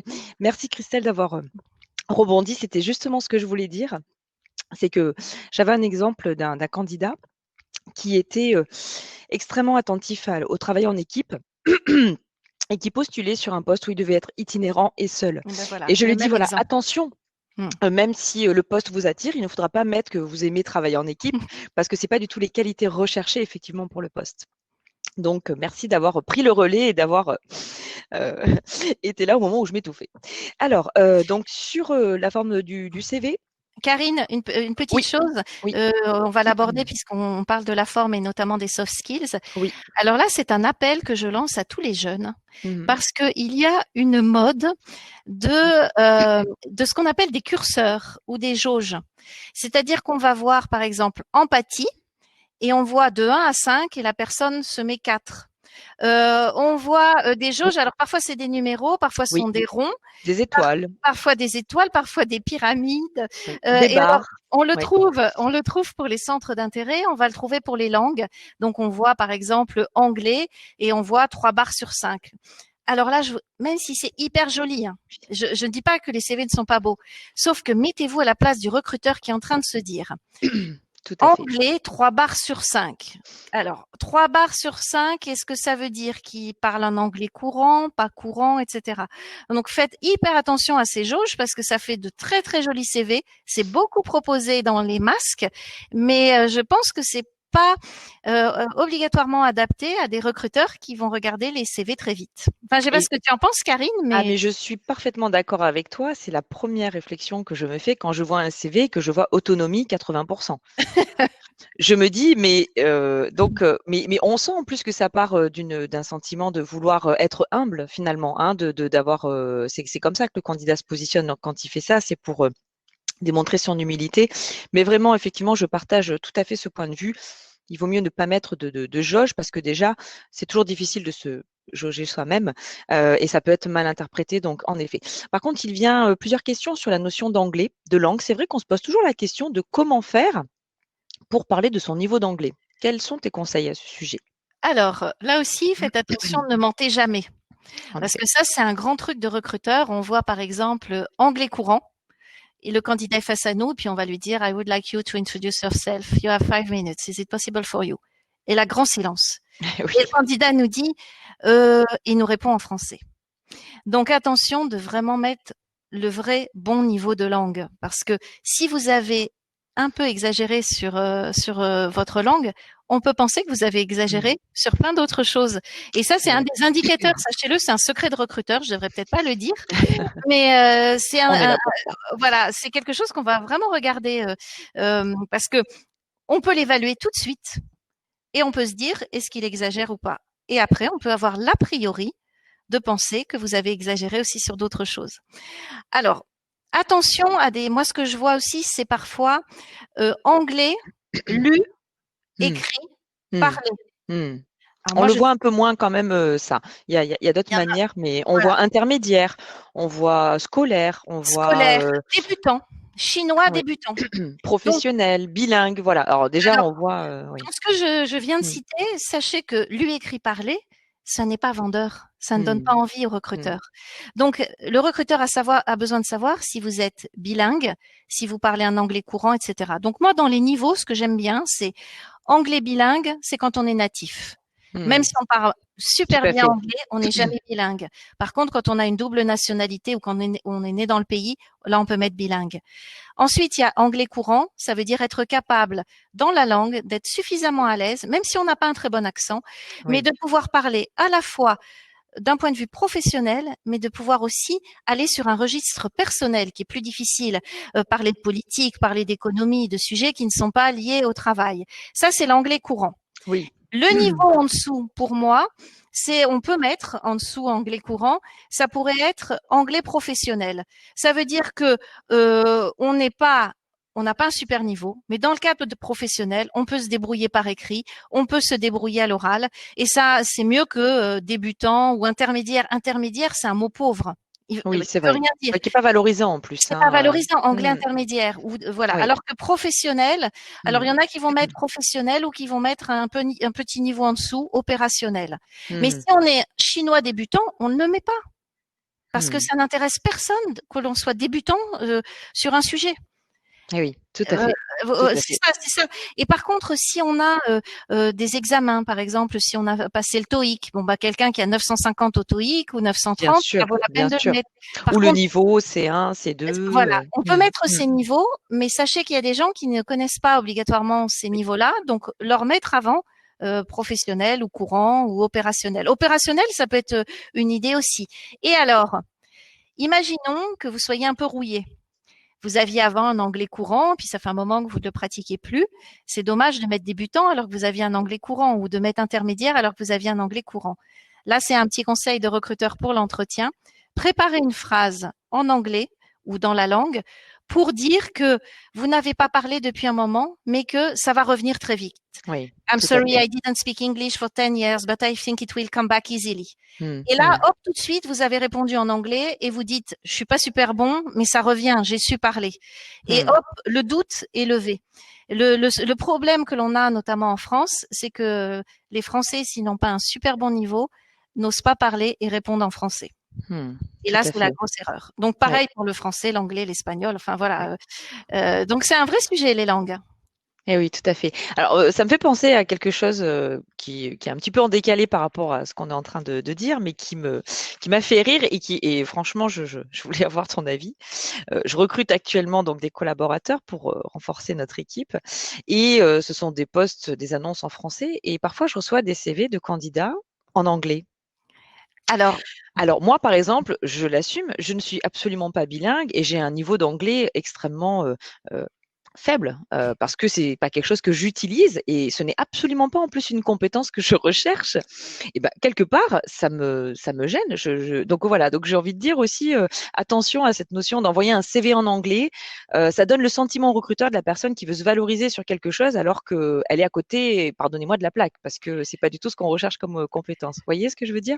et tu l'as bien dit, Karine, c'est un CV du coup qui n'est pas adapté. Par contre, je lui ai quand même demandé son CV en français parce Voilà, que voilà, j'ai envie de savoir. Mais mais je suis obligée de faire une démarche supplémentaire finalement et ça peut décourager certains recruteurs. et il est possible que des personnes, enfin que des recruteurs n'aient pas cette démarche-là. Donc, Mmh. si le CV en anglais est demandé, on le fait en anglais. S'il est Mmh. demandé en français, on le fait en français. En effet. Attention aussi à ne pas traduire directement des CV français à anglais ou anglais à français, parce que les CV anglo-saxons sont rédigés, c'est-à-dire avec un sujet, verbe, complément.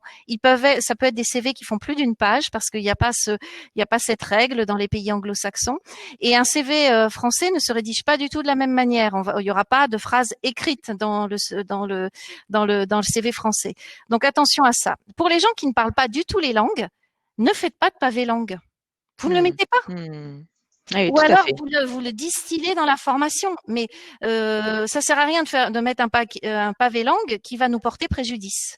Tout à fait. Et parfois, même si on parle très bien les langues et que ça n'est absolument pas demandé pour le poste, on n'est pas du tout obligé de le mettre, on ne fait même pas de pavé. On peut éventuellement le mettre dans la formation. Mmh. Parce que ça peut faire peur. Je vous donne un exemple. Un candidat qui est trilingue, qui postule et qui parle couramment 3 langues, qui postule dans une entreprise franco-française, eh bien, le recruteur peut se dire, mince, est-ce qu'il va pas s'ennuyer chez moi? En effet. Est-ce qu'il ne croit pas que ce poste est à l'international? Et donc, ce qui semble être un plus devient un frein. Oui, tout à fait. Alors, il y a quelques questions effectivement qui sont apparues, notamment sur la partie centre d'intérêt, donc association. Je voulais juste revenir par rapport à la forme du CV. Il y a eu certaines interrogations, Christelle, sur la notion d'avoir beaucoup d'expérience.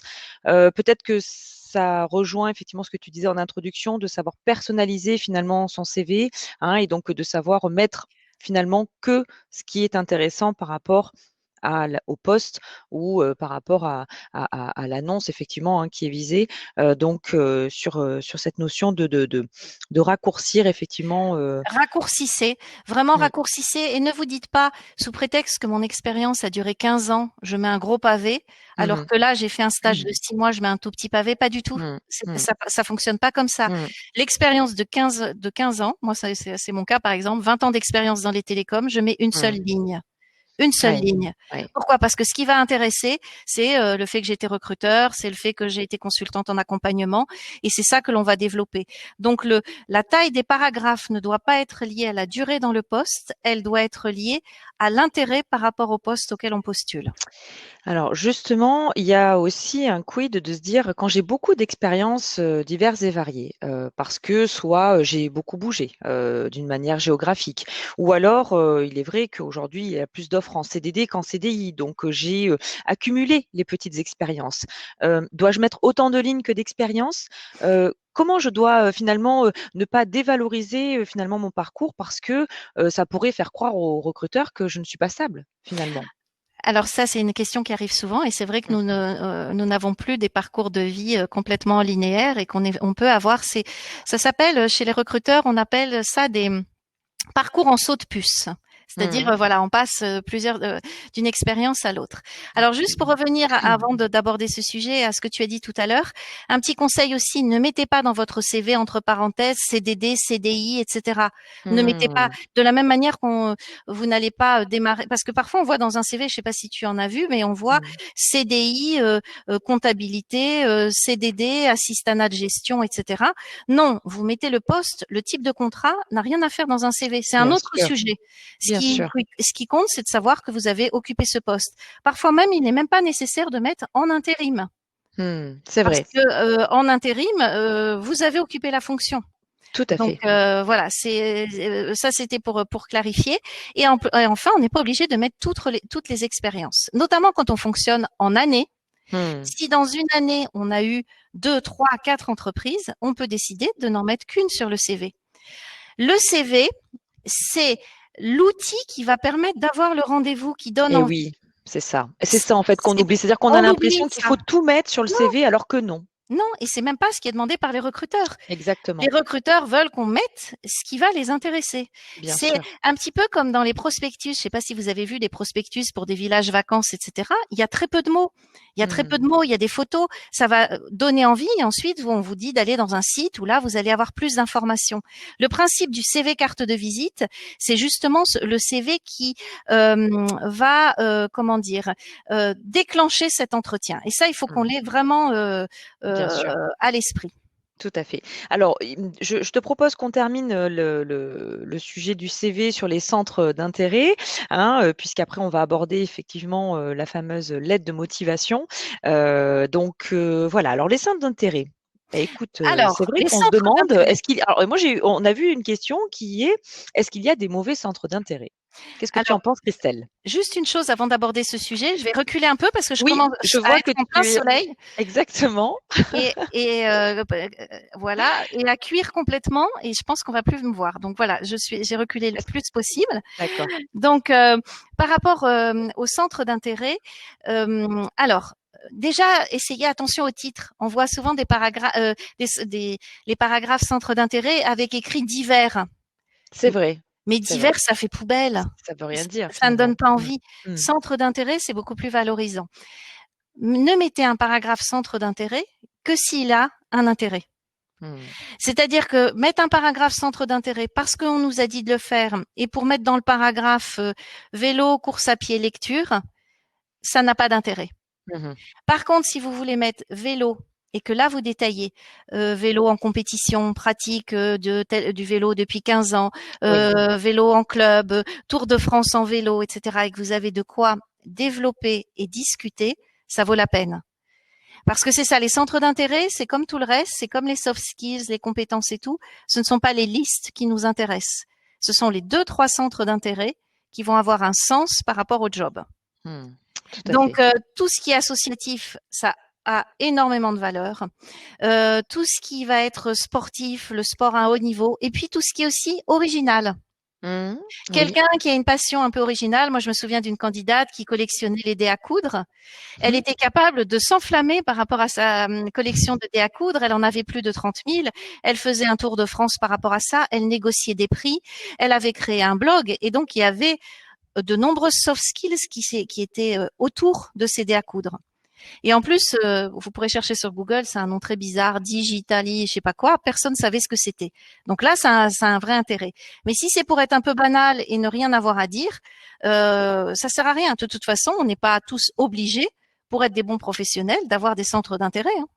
Alors après, par contre, j'aimerais juste, voilà, te challenger sur ce sujet parce que quelqu'un qui aime courir, hein, quelqu'un qui fait du footing régulièrement ou qui fait partie d'un club de sport mais en loisir, il va pas forcément avoir un niveau de sportif de haut niveau ou alors toujours des compétitions. Mais par contre, ça démontre une capacité à être persévérant. La course à pied, c'est pas donné à tout le monde de le faire. Enfin, il y a quand même un intérêt, non, de Oui, le mettre? oui, mais à ce moment-là, Karine, ce qui est intéressant, c'est de développer. Donc, D'accord. course à pied, pratique, ça peut être Ah un oui, d'accord, pratique depuis 10 ans, 15 kilomètres de course à pied par semaine, donner des d'accord. chiffres, ce qu'on appelle des métriques. Et d'ailleurs, ça, c'est valable dans un CV, hein, quand on parle d'expérience, toujours, si on peut, donner des chiffres. Mmh, Donner des chiffres parce que ça permet d'évaluer.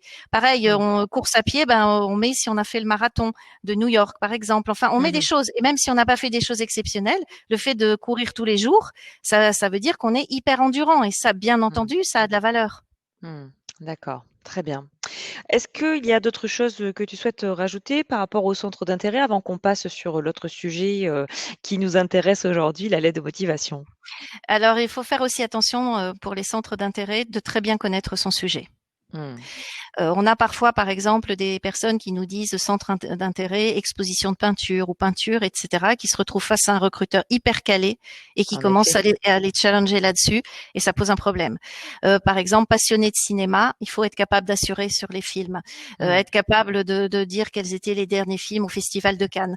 Donc, si on a une connaissance sur un sujet, mais qui est très très spécifique, ne pas essayer justement il vaut mieux le réduire et expliquer qu'on s'intéresse, je sais pas, passionné de lecture, eh ben film policier des années 60. Il vaut mieux spécifier pour ne Mmh. pas se faire coincer. Oui, d'accord. Très bien, je comprends. Parfait, merci, merci Christelle déjà pour toutes ces précisions que tu as apportées effectivement sur les bonnes astuces, hein, donc à mettre en application pour faire un bon CV. En tous les cas, ce qu'on doit retenir vraiment, hein, sur cette notion de CV, l'objectif c'était que les participants puissent faire leur marché comme tu l'as indiqué.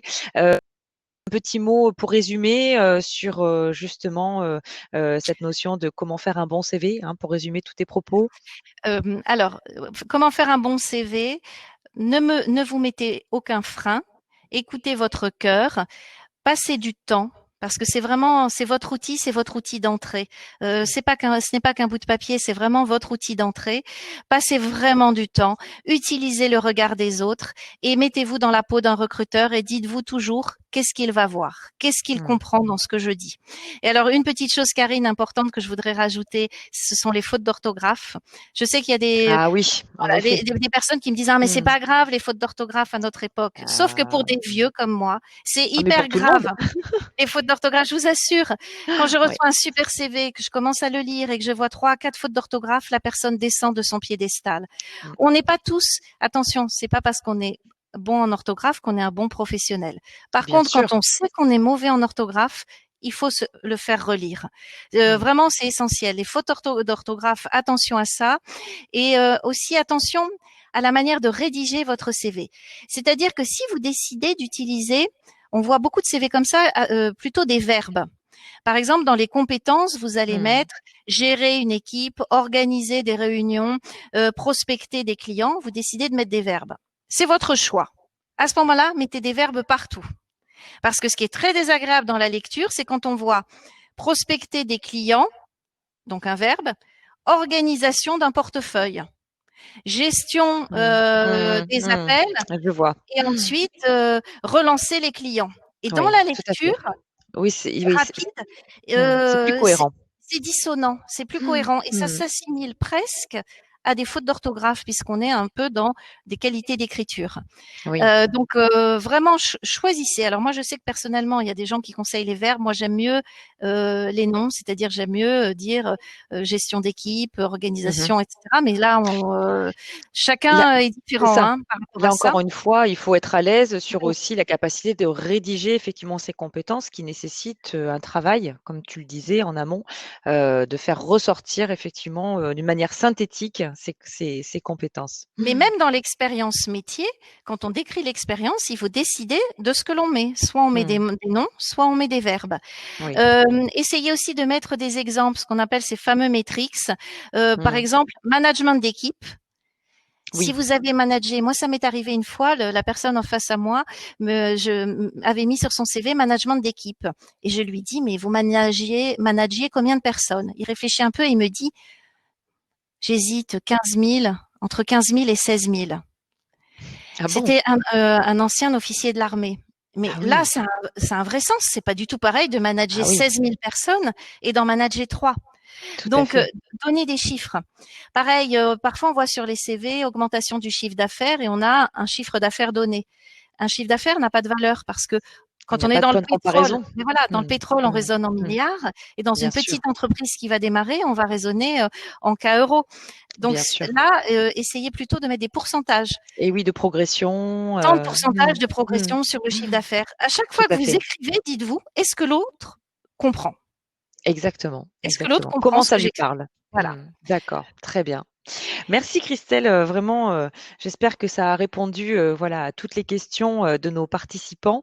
On poursuit effectivement sur cette notion de l'aide de motivation. Alors Karine, est-ce que je Oui, peux te demander du oui. coup, parce que tu es en train de passer dans l'ombre et moi je vais Ah! être C'est complètement vrai. au soleil.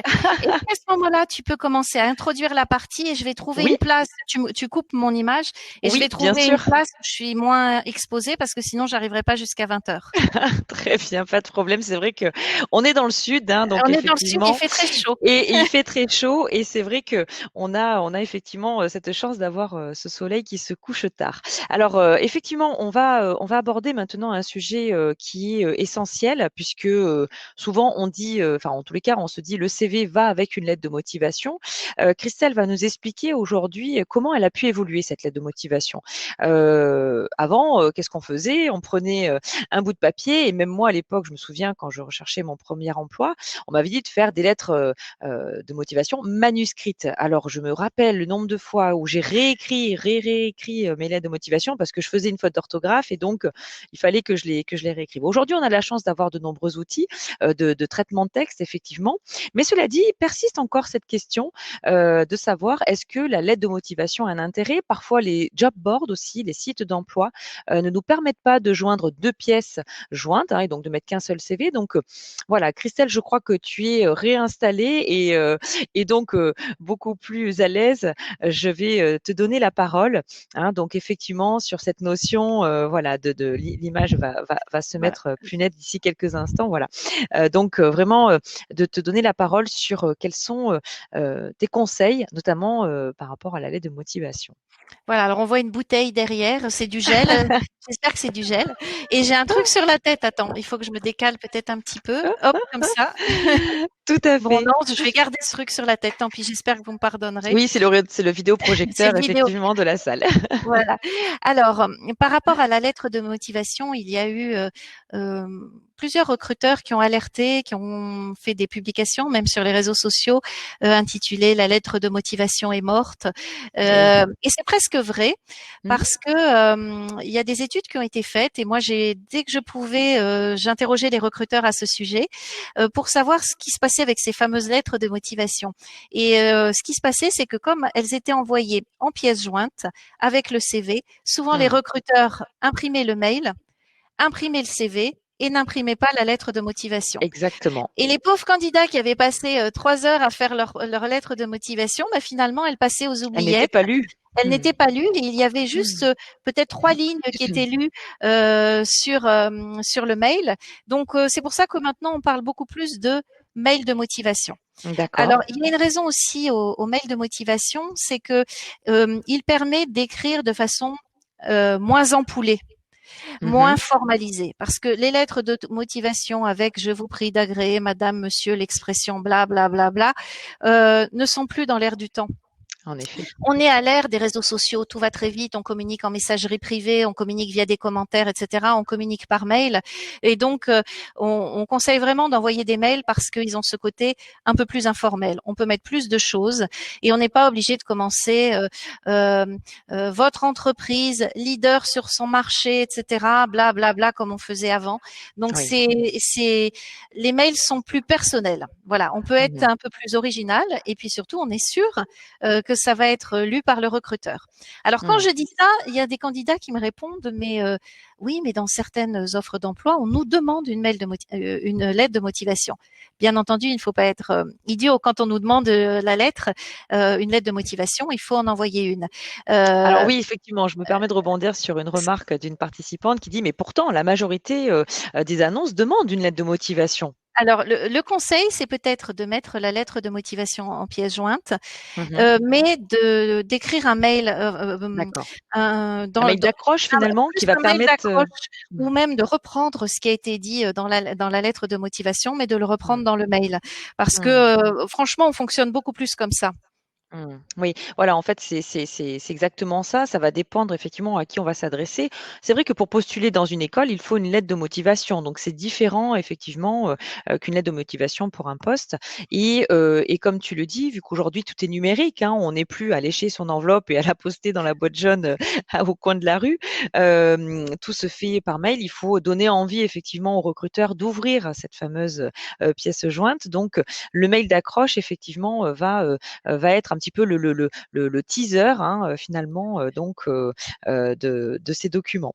Alors sur la lettre, enfin en tous les cas la lettre de motivation ou le mail de motivation, aujourd'hui il y a quand même des règles à respecter, je crois Christelle, pour savoir rédiger justement d'une manière correcte et avec un certain ordre à respecter. Est-ce que tu peux nous expliquer?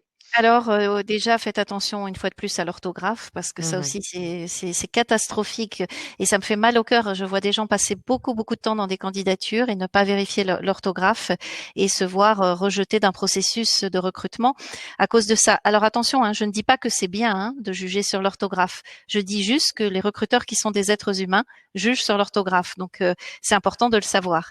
Donc Mhm. je dirais attention à l'orthographe.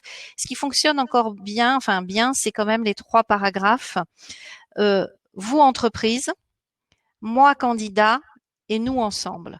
Et ce qu'on voit souvent, et je ne sais pas si c'est ton cas, Karine, ce qu'on voit souvent dans les entreprises, enfin dans les candidatures envoyées aux entreprises, c'est ce fameux premier paragraphe qui manque. C'est-à-dire que le candidat démarre par lui. Sauf que c'est une relation humaine que l'on a avec le recruteur. Et si on veut séduire l'autre, comme dans une relation humaine, il faut lui parler de lui.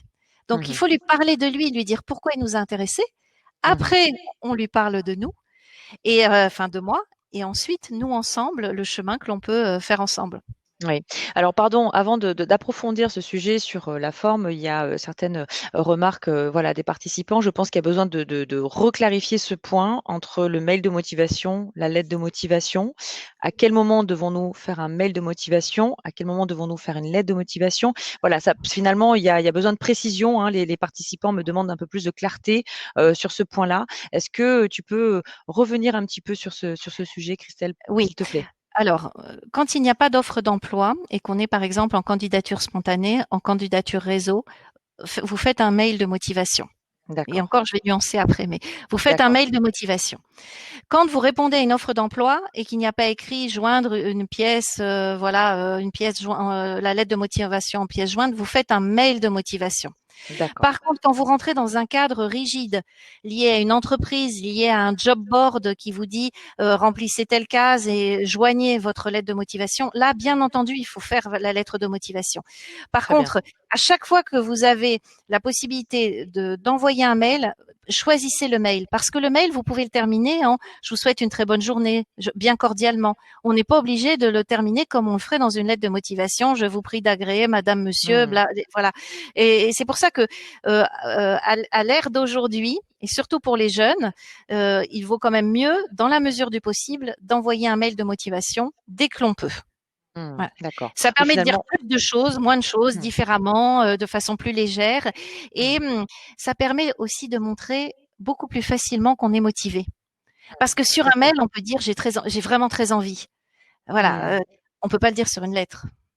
Oui, bien sûr. Et on peut beaucoup plus développer sur un mail. D'accord.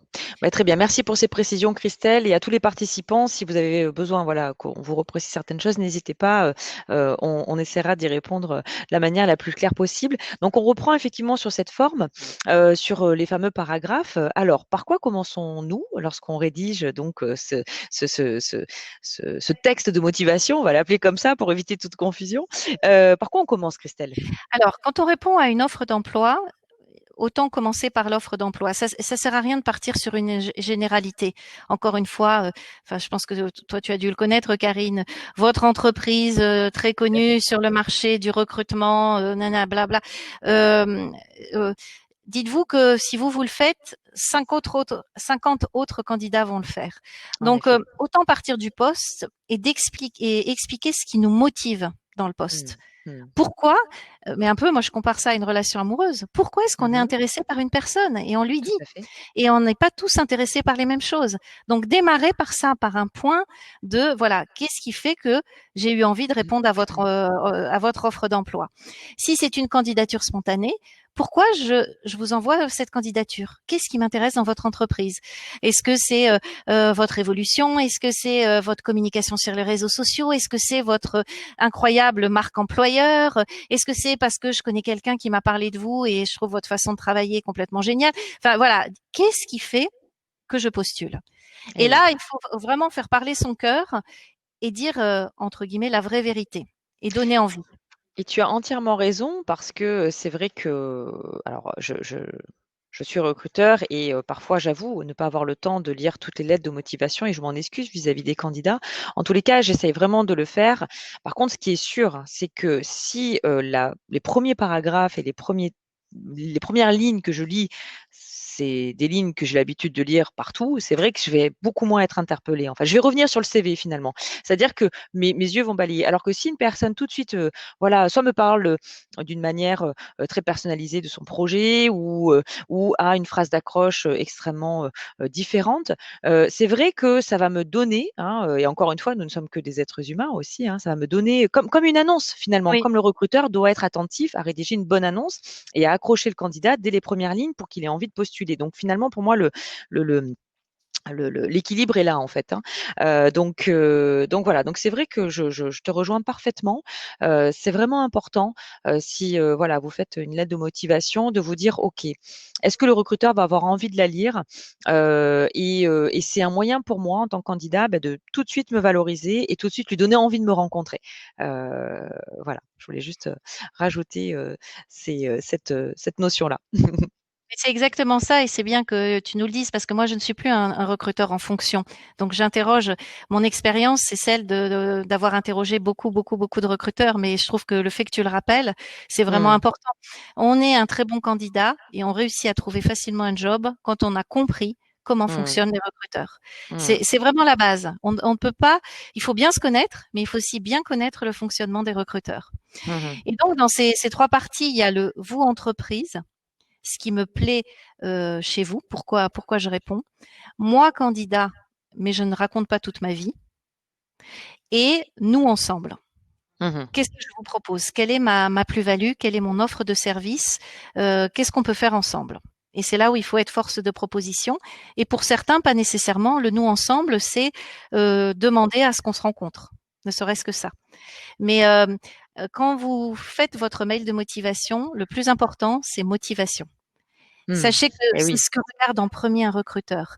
Entre un candidat qui n'a pas obligatoirement les compétences ou le parcours, mais qui a l'air hyper motivé, et un candidat qui rentre pile dans les cases, mais qui manque de motivation ou d'entrain, on choisira toujours, parce qu'on est humain, celui qui est motivé, celui qui a envie de venir travailler chez nous. Évidemment, évidemment. C'est vrai que ça, c'est vraiment essentiel. Alors, on a des questions sur la forme aussi, hein, finalement, du mail de motivation, de la lettre de motivation. Je lis que parfois, il faut quand même mettre la référence de l'offre. Alors ça, par contre, en tant que recruteur, je dirais, ça va dépendre en fait du support sur lequel vous allez mettre votre candidature, parce que bien souvent, les ATS, hein, les logiciels de recrutement, sont très bien faits et vont mettre automatiquement votre candidature dans l'annonce à laquelle vous avez postulé. Donc, il n'est pas forcément nécessaire d'alourdir, je dirais, la présentation de votre lettre de motivation et de mettre cette fameuse référence entre parenthèses. Surtout parce que l'entreprise peut avoir aussi plusieurs postes à pourvoir et peut aussi vous imaginer sur d'autres fonctions au sein de sa structure. Donc, si elle doit passer la lettre de motivation, voilà, ça serait dommage que ça soit cloisonné finalement dans une référence. Donc, justement, par rapport aussi à ce qu'on peut avoir comme question. Alors, c'est vrai que parfois, une personne dit, mais comment faire quand on postule sur une offre dont on ne connaît pas l'entreprise et par exemple publiée par une agence d'intérim? Alors là, on a un petit peu deux sujets, hein, finalement. Je te laisse y répondre, Christelle. Alors, quand on ne connaît pas l'entreprise, ça peut vouloir dire plusieurs choses. Ça veut soit dire que c'est une offre d'emploi avec une entreprise anonyme faite Mhm. par un cabinet, ou Oui, ça veut peut-être dire qu'on répond à une offre, mais il y a pas, on n'a pas d'infos sur l'entreprise. Donc, je vais oui, prendre la deuxième déjà. Si vous d'accord. n'avez pas d'informations sur l'entreprise, renseignez-vous. Utilisez Mm. les réseaux sociaux, vous allez sur LinkedIn, vous tapez le nom de l'entreprise, vous trouvez toutes les personnes qui sont sur LinkedIn et qui travaillent dans cette entreprise, allez regarder ce qu'elles publient, allez voir leurs articles, leurs partages. Si vous ne le faites pas sur LinkedIn, vous tapez le nom de l'entreprise sur Google, renseignez-vous. Oui, Renseignez-vous pour essayer c'est essentiel. d'essentiel et Bien c'est une sûr. preuve de motivation. Je sais que c'est plus long, mais il vaut mieux parfois faire 10 candidatures motivées, renseignées, que 200 qui vont vraiment vous décourager et envoyer à n'importe qui, et Mm. avec des mails complètement impersonnels. Et donc, votre candidature, une fois que vous êtes renseigné sur cette entreprise, vous allez pouvoir adapter. Par exemple, imaginons que c'est une start-up. Bon, bah, dans une start-up, vous allez peut-être pas mettre en avant le fait que vous avez travaillé dans des grands groupes, Bien sûr, parce que tout à ça fait, peut peut-être faire peur. Donc, il tout va à falloir fait. trouver ce qui va intéresser la start-up. Et c'est pour ça Mhm. qu'il faut absolument connaître, quand on peut, l'entreprise qui nous intéresse. Bien Euh, sûr. donc, pour revenir à la première question, si c'est publié par un cabinet de recrutement et qu'on n'a pas d'informations, là, c'est un peu embêtant. Donc, ce qu'on peut faire, c'est peut-être se renseigner sur le cabinet de recrutement. On Bien peut sûr. aborder, Bien sûr. puisque l'on répond à un cabinet. Bien Donc, sûr. qu'est-ce qui fait que, en tant que candidat, j'ai envie d'être accompagné par ce cabinet de recrutement? Mhm. Mhm. Qu'est-ce qui m'a plu dans son annonce? Mhm. Qu'est-ce qui m'a plu dans ce poste? tant pis, je mets l'entreprise de côté puisque j'ai pas d'idée sur l'entreprise, mais j'ai quand même des éléments. Et là, on se centre Mmh. sur le cabinet de recrutement et sur la notion de partenariat. Parce que je rappelle quand même une chose, les recruteurs ne sont pas là, même si ça donne cette impression, pour nous juger, ils sont là pour nous évaluer et pour nous accompagner vers les clients. C'est-à-dire que Mmh. les recruteurs, Mmh. ce sont de vrais partenaires. Eux, leur intérêt, c'est de trouver très vite des candidats et les meilleurs candidats possibles pour leurs clients. L'avis d'un recruteur, c'est pas, entre guillemets, de manger du candidat toute la journée. C'est pas Oui. son intérêt. Donc, il y a cette notion de partenariat. Donc, se renseigner sur le recruteur, pourquoi pas? Alors, tu vois, c'est extrêmement juste parce que dans mon expérience professionnelle, j'ai souvent travaillé en prestation RH et c'est vrai que les lettres de motivation que je recevais étaient liées finalement, on me parlait comme si j'étais l'entreprise qui allait recruter. Et souvent, je sentais en lisant la lettre finalement un décalage. Et Mm. je trouve effectivement ta remarque extrêmement pertinente parce que tout de suite, le recruteur qui va recruter pour un autre, hein, qui va accompagner une entreprise, va être extrêmement sensible, je pense, à cette notion de dire bah, le candidat a fait l'effort finalement de vraiment personnaliser. Et là, je vous assure que la lettre de motivation sera lue, c'est évident, parce que vous allez tout de suite parler à votre interlocuteur, en fait. Donc, justement, ça rejoint quelques questions qui disent, mais finalement, comment fait-on aussi pour, enfin, en tous les cas, à qui devons-nous adresser cette lettre de motivation, ce mail de motivation? Si on visite le profil LinkedIn de la personne, elle va nous voir. Est-ce que c'est pas trop intrusif? Est-ce qu'on doit oser mettre le nom finalement du DRH, mais finalement on le connaît pas? Enfin, voilà, toute cette notion de comment je fais pour aborder et toucher finalement cette personne qui va être le lecteur de mon courrier de motivation. Alors, tout dépend si on répond à une offre d'emploi, à une annonce ou pas. Si vous répondez à une annonce et qu'il n'y a pas de nom de personne, il ne faut pas mettre un nom parce qu'on ne sait pas à D'accord. qui. Voilà. Par contre, si vous êtes en candidature spontanée, c'est-à-dire qu'il y a une entreprise qui vous intéresse, un poste qui pourrait, voilà, vous avez entendu parler d'un poste, mais il y a pas d'offre d'emploi, parce il y a beaucoup quand même de postes qui sont dans ce qu'on appelle le marché caché. Donc, vous Mmh. êtes en candidature spontanée. Moi, je déconseille d'envoyer une candidature spontanée au RH des entreprises. Pourquoi? Parce D'accord. que Pourquoi? ce sont les plus sollicités. Mmh. C'est le réflexe de tout le monde. Eh oui, Donc, c'est alors vrai. là, je pense qu'ils vont tous m'en vouloir, mais moi, personnellement, je conseille, donc c'est un secret, je conseille d'envoyer des candidatures carrément au PDG de l'entreprise. Alors attention, je vais vous expliquer un peu ma technique. Ça marche pas tous les coups, mais quand ça marche bien. Mmh. Mmh. Si une entreprise vous intéresse parce que elle est près de chez vous, vous connaissez son activité, voilà, vous rêvez de rentrer dans cette entreprise, vous pouvez décider de mettre le paquet pour y rentrer et faire une candidature spontanée. Il y a quelque chose qui peut fonctionner, c'est d'envoyer une candidature papier. D'accord. Ah bon? Alors, ça ne veut pas dire une lettre manuscrite à la main, hein, parce que ça c'est l'ancien temps, mais ça peut être une lettre rédigée tapée avec votre CV en format couleur si possible. Vous le mettez dans une enveloppe au nom de l'entreprise et vous l'adressez au patron de l'entreprise, que ce soit une petite boîte ou une plus grande boîte. Que se passe-t-il à l'heure actuelle? À l'ère d'Internet et des réseaux, etc., il n'y a plus aucun courrier qui arrive dans les entreprises. Mmh. Donc, Mmh. cette fameuse enveloppe destinée aux dirigeants d'entreprise, elle va lui être remise.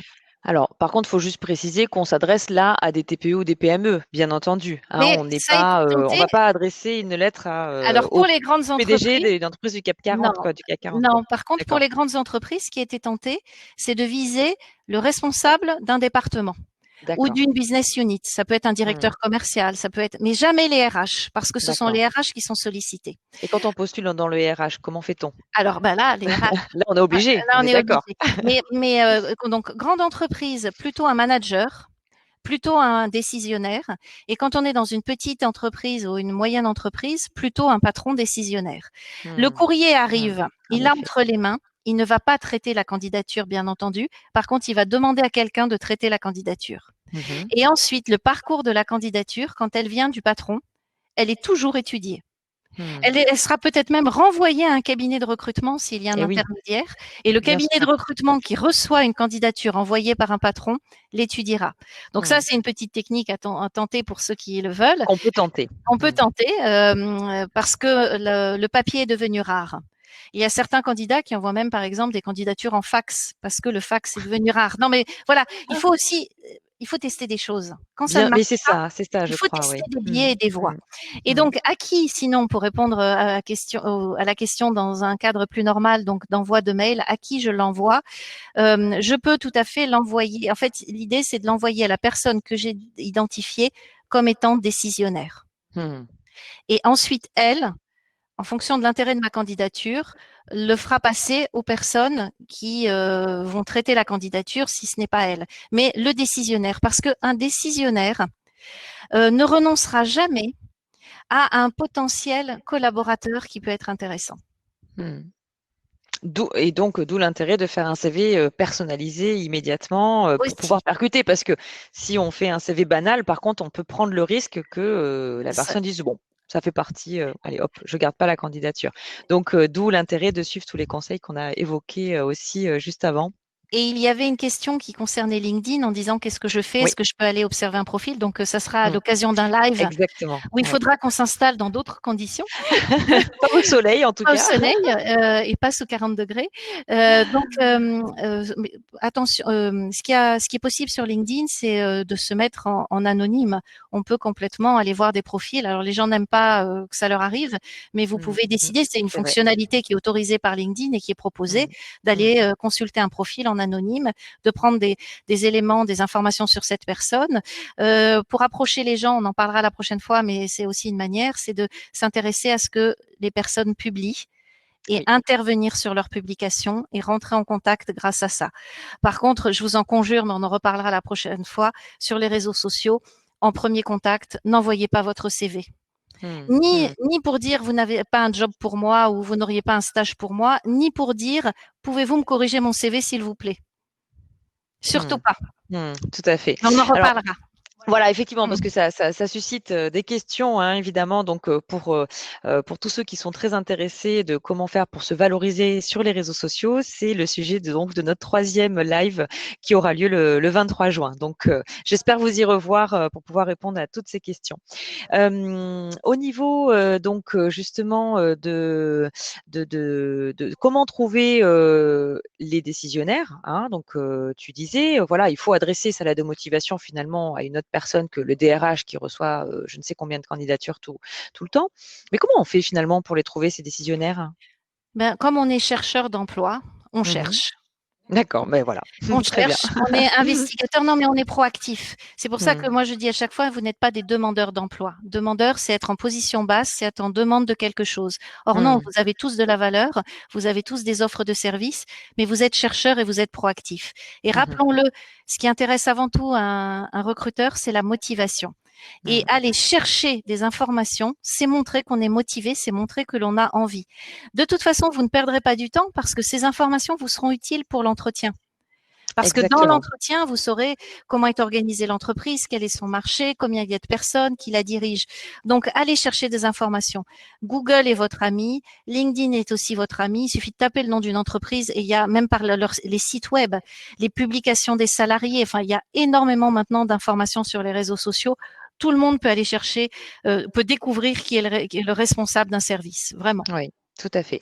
Et alors, justement, ça me permet de rebondir aussi sur des remarques de nos participants et pareil, tu vas pouvoir, nous éclairer, sur le sujet. On a identifié la personne et on a envoyé son CV, sa lettre de motivation et puis on attend. Et on attend. C'est-à-dire qu'on rentre dans cette phase effectivement d'attente et moi ce que je conseille toujours aux candidats en fait, c'est justement de ne pas attendre et de se fixer, une règle donc pour rappeler, pour relancer, effectivement, donc la personne en tous les cas à qui on a pu envoyer sa candidature. Donc ça nécessite déjà aussi une rigueur, Mm. hein, dans effectivement le fait de bien se noter auprès de toutes les entreprises à qui on a envoyé son CV, parce que je vais vous le dire et je pense que vous le savez, mais peut-être pas, qu'un recruteur ne supporte pas quand il appelle un candidat et qu'il vous dit, vous voyez de quelle offre je parle? Et que le candidat répond Ah, mais j'ai postulé à tellement d'entreprises que je ne sais pas qui vous êtes. Imaginez si le recruteur vous appelait en vous disant, mais finalement, je ne sais pas qui je ne sais pas qui je suis en train d'appeler parce que j'ai 150 candidatures sur cette offre. En fait, ce que je veux dire, c'est qu'effectivement, les recruteurs aussi ont besoin aussi de ressentir votre motivation et lorsqu'ils vont vous appeler, eh ben, il faut que vous soyez prêt. Et si vous ne l'êtes pas, il vaut mieux reporter l'échange et convenir d'un rendez-vous où vous serez justement beaucoup plus à même de pouvoir répondre tranquillement aux questions. Hein. Je ne sais pas si tu me rejoins, Christelle, sur cet aspect, parce que entre l'entretien d'embauche que nous verrons justement lors du prochain webinaire mardi, il y a aussi la notion de l'entretien téléphonique et de la notion de relance pour pouvoir obtenir cet entretien. Ça va nous permettre un petit peu de conclure ce live où il nous reste à peu près 10-15 minutes pour échanger avec vous. Voilà, donc on a envoyé le CV, on a envoyé la lettre de motivation. OK, qu'est-ce que je fais maintenant? Qu'est-ce que tu conseilles? Alors, déjà, je conseille d'avoir plusieurs pistes. Alors, ne pas Mmh. en avoir 100, mais en avoir au moins une dizaine, parce que pour ne pas être dans cette position d'attente. C'est la pire souffrance hein, quand on est étudiant, qu'on cherche une alternance ou quand En on est effet, chercheur d'emploi, c'est ce fameux silence des recruteurs. Parce que oui. nous sommes dans l'attente et notre temps n'est pas sur le même espace-temps que celui du recruteur qui reçoit plein de candidatures, qui a beaucoup de boulot, enfin de travail, etc. Et donc, il n'y a rien de pire que d'attendre. Donc, je pense se fixer un deadline, par exemple, se dire, je rappelle dans une semaine. Les candidats hésitent beaucoup à rappeler Oui, parce qu'il faut prendre son ils ont téléphone. ils osent pas, ils Ils ont n'osent peur, ils se pas, disent: «C'est peine perdue, ça sert à rien». Mais sauf non. Sauf que, il est souvent arrivé qu'un candidat, réussisse à rentrer en contact avec son interlocuteur et réussisse à remettre le CV en haut de la pile, alors que le CV était en dessous. Oui, Et c'est arrivé plus d'une fois, donc ça vaut la peine de le tenter parce qu'à l'oral, au téléphone, on peut exprimer sa motivation. On l'exprime par une intonation de voix, on l'exprime par plus de choses que par une lettre. Donc, c'est intéressant de relancer. Néanmoins, je nuance parce qu'on a aussi des candidats à qui on a dit de relancer et qui appellent le recruteur 10 fois par jour. Et donc, ça peut être considéré comme du harcèlement aussi. mmh, Donc, c'est mmh. hyper difficile de trouver la bonne posture, le bon positionnement et le bon dosage, mais il faut relancer. Alors, ce qui est bien dans les idées de relance, ce qui marche pas mal, c'est d'appeler et de demander le service. Par exemple, si on a répondu à une offre d'emploi, qu'on n'a pas spécifiquement de nom, hein, on a répondu à une offre, on demande le service qui gère l'offre de poste telle je sais pas, allez, on reprend le contrôleur de gestion, ou on va dire une alternance en community management. Est-ce que je pourrais avoir le service qui gère les offres? On peut avoir des barrages. Si vous avez un barrage, vous pouvez à ce moment-là dire, j'ai absolument besoin de savoir s'ils ont bien reçu ma candidature. C'est-à-dire qu'en fait, il faut les rassurer. L'idée n'est pas C'est de ça. dire je veux discuter avec la personne pour le Mmh. convaincre que je suis le bon, je veux juste bien vérifier Mmh, qu'ils ont reçu exactement, ma candidature. exactement. Et que je reste à la disposition Voilà, aussi. Préciser, et souvent, ça permet de franchir ce barrage. Et là, oui. on a le service Mmh. ou la personne. Quand c'est la bonne personne, c'est l'occasion de dire, écoutez, je vous ai envoyé ma candidature il y a une semaine. On peut même y aller carrément, hein. Bien sûr. Je suis hyper surprise parce que je corresponds tellement au poste que j'ai été hyper étonnée de ne pas recevoir d'appel. Ah oui, alors ça, Pourquoi oui, alors pourquoi pas, mais c'est vrai que bon, c'est vrai que là, je me positionne des fois, voilà.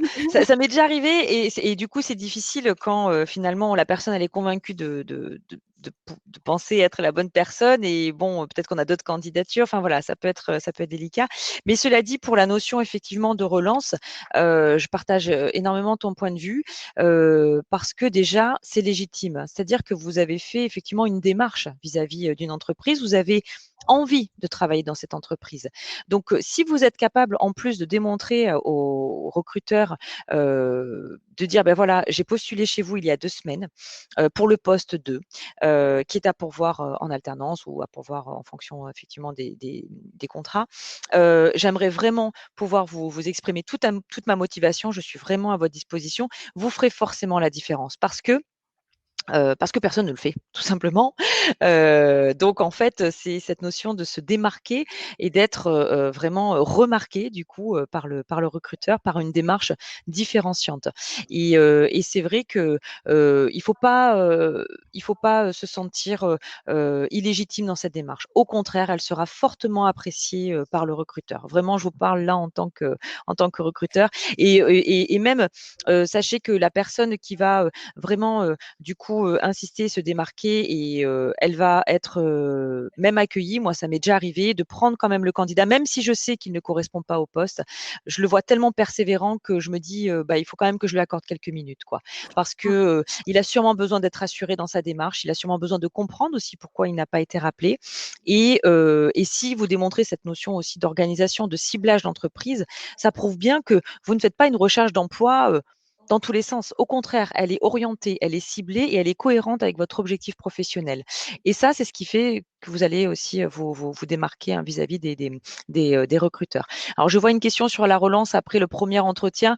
On en parlera On en sûrement la parlera. semaine prochaine. Et Voilà. c'est un peu On essaye de. On a du mal à répondre à toutes les questions, mais voilà. C'est un peu la même démarche. Le fait de relancer, ça vous positionne en offreur de service et pas en Exactement. demandeur. Un Exactement. commercial qui vendrait quelque chose à un client, enfin un futur client, va avoir cette démarche d'appeler et de dire est-ce que vous avez bien reçu mon offre? Qu'est-ce que vous en pensez? Donc c'est tout à fait légitime qu'un Mm, candidat mm, appelle pour savoir où ça en est et pour mm. pouvoir échanger. Et si, comme tu le disais tout à l'heure, il a la chance de tomber sur un recruteur qui est bienveillant, qui ne va pas le prendre en entretien, lui convenir d'un entretien, mais qui est prêt à échanger avec lui, ça peut être aussi l'occasion de lui demander des conseils en disant Oui. je vous remercie infiniment de m'avoir pris au téléphone. Si je ne fais pas l'affaire, est-ce que vous pouvez m'expliquer ce qui vous a interpellé dans mon CV ou si est-ce que vous voyez quelque chose que je pourrais changer et Mm, améliorer? mm, Parce que le but, mm. c'est de s'améliorer à chaque fois. Et Oui. qui mieux qu'un recruteur pour nous donner ces informations-là? Il faudra savoir accepter la critique Oui. aussi hein, que le recruteur va nous faire. Et on nous demande quand même le niveau de, enfin à quel moment il faut relancer. Alors, il y a des C'est secrets, quoi mais le délai? alors le délai, c'est une semaine. Je D'accord, pense, une semaine. voilà, D'accord, pas 10 jours parce que 10 jours c'est long, pas tout de suite d'accord. parce que voilà. Moi je pense qu'une semaine c'est bien et les meilleurs moments pour appeler, bon ça c'est mes petits secrets de commerciaux, mais je dis pas que je détiens la vérité. Si on veut avoir plutôt les responsables de service et éviter les barrages Mhm, assistantes, etc. Ça reste quand même le matin tôt, le mhm, soir un peu tard, voire. mhm, Alors moi j'aime bien le vendredi après-midi parce que les gens savent que c'est le week-end et sont plus mhm. ouverts face à cette perspective. Oui, plutôt que le lundi Lundi matin, matin, c'est même pas la peine. C'est même pas la peine. lancement de la semaine, etc. Oui, oui, tout à fait. D'accord, très bien. Ok, est-ce que tu as d'autres choses à rajouter? On arrive effectivement vers la fin de ce live. Il nous reste quelques minutes pour pouvoir donc apporter des réponses à nos participants. Est-ce que tu as d'autres informations ou d'autres astuces à nous donner par rapport à la lettre de motivation, par rapport au CV? Est-ce que tu veux revenir sur certains sujets? Alors, si je devais donner un dernier conseil, c'est de vraiment beaucoup vous aider, vous faire aider par le regard des autres. Hmm, C'est extrêmement difficile d'être objectif par rapport à son propre CV, son propre parcours, par rapport à un mail de motivation. Dès qu'on peut, et c'est là où tu as raison quand tu dis il faut accepter la critique, dès qu'on peut avoir un retour de quelqu'un et lui dire qu'est-ce que tu en penses. Voilà. hmm, hmm, Pareil, et c'est là qu'on verra l'importance de la démarche réseau. Le réseau peut permettre ça aussi en disant hmm. votre métier m'intéresse. Est-ce que vous pensez qu'un CV comme celui-ci pourrait interpeller quelqu'un qui fait ce métier-là? Est-ce qu'il manque quelque chose? Être toujours un peu en veille. Alors, ce qui est Hmm. Oui. bien, cette démarche, vous êtes tous étudiants académie. Donc, vous êtes dans cette notion d'apprentissage. Mhm. Et l'apprentissage, il doit aussi se faire sur les outils de recherche d'emploi. Oui. C'est-à-dire que ce n'est pas une science exacte et ça nécessite une formation. Aucune C'est vrai. personne ne peut être un bon chercheur d'emploi. Et d'ailleurs, c'est pas parce qu'on est un bon professionnel qu'on est un bon chercheur d'emploi. Être Hmm, un bon chercheur d'emploi, bon, on espère qu'on le restera pas longtemps, mais c'est quelque chose qui s'apprend. Et cette mhm. démarche d'apprentissage que vous avez par rapport aux enseignements donnés par Académie, il faut l'avoir également par rapport à l'enseignement autour des outils, de la posture, etc. Et avoir aussi cette ouverture d'esprit de se dire j'apprends tous les jours et ça évolue tous les jours. Tout Et à fait. aussi, Eh oui. toujours tester. Quand ça ne fonctionne pas, moi je vois parfois sur les réseaux sociaux une personne qui dit j'ai envoyé 200 candidatures, j'ai aucun retour. Ben non, il faut pas envoyer 200 candidatures. Déjà à 50, si on Bien n'a sûr. aucun retour, c'est peut-être parce que le marché est difficile, mais c'est surtout parce qu'il y a probablement un problème chez nous. Mmh. Alors pas chez nous en tant que personne, mais chez Mmh. nous dans nos Tout à outils. fait. Et il faut Tout à fait. réussir à le déceler parce que Mmh. on arrive dans une période qui va être difficile au niveau du marché de l'emploi et difficile par rapport aux offres d'emploi. Et par contre, on ne peut pas tout mettre sur ça. On se dit, je ne trouverai jamais d'alternance parce qu'en ce moment, il n'y en a pas. En effet, je suis tout à fait d'accord avec toi C'est faux. parce que, Voilà. déjà, bon, voilà, aujourd'hui, le gouvernement a pris, des dispositions, qui vont, fortement aider, financièrement, hein, les entreprises, hein, à recruter, des personnes en apprentissage. Donc il y a un vrai coup de pouce à ce niveau-là.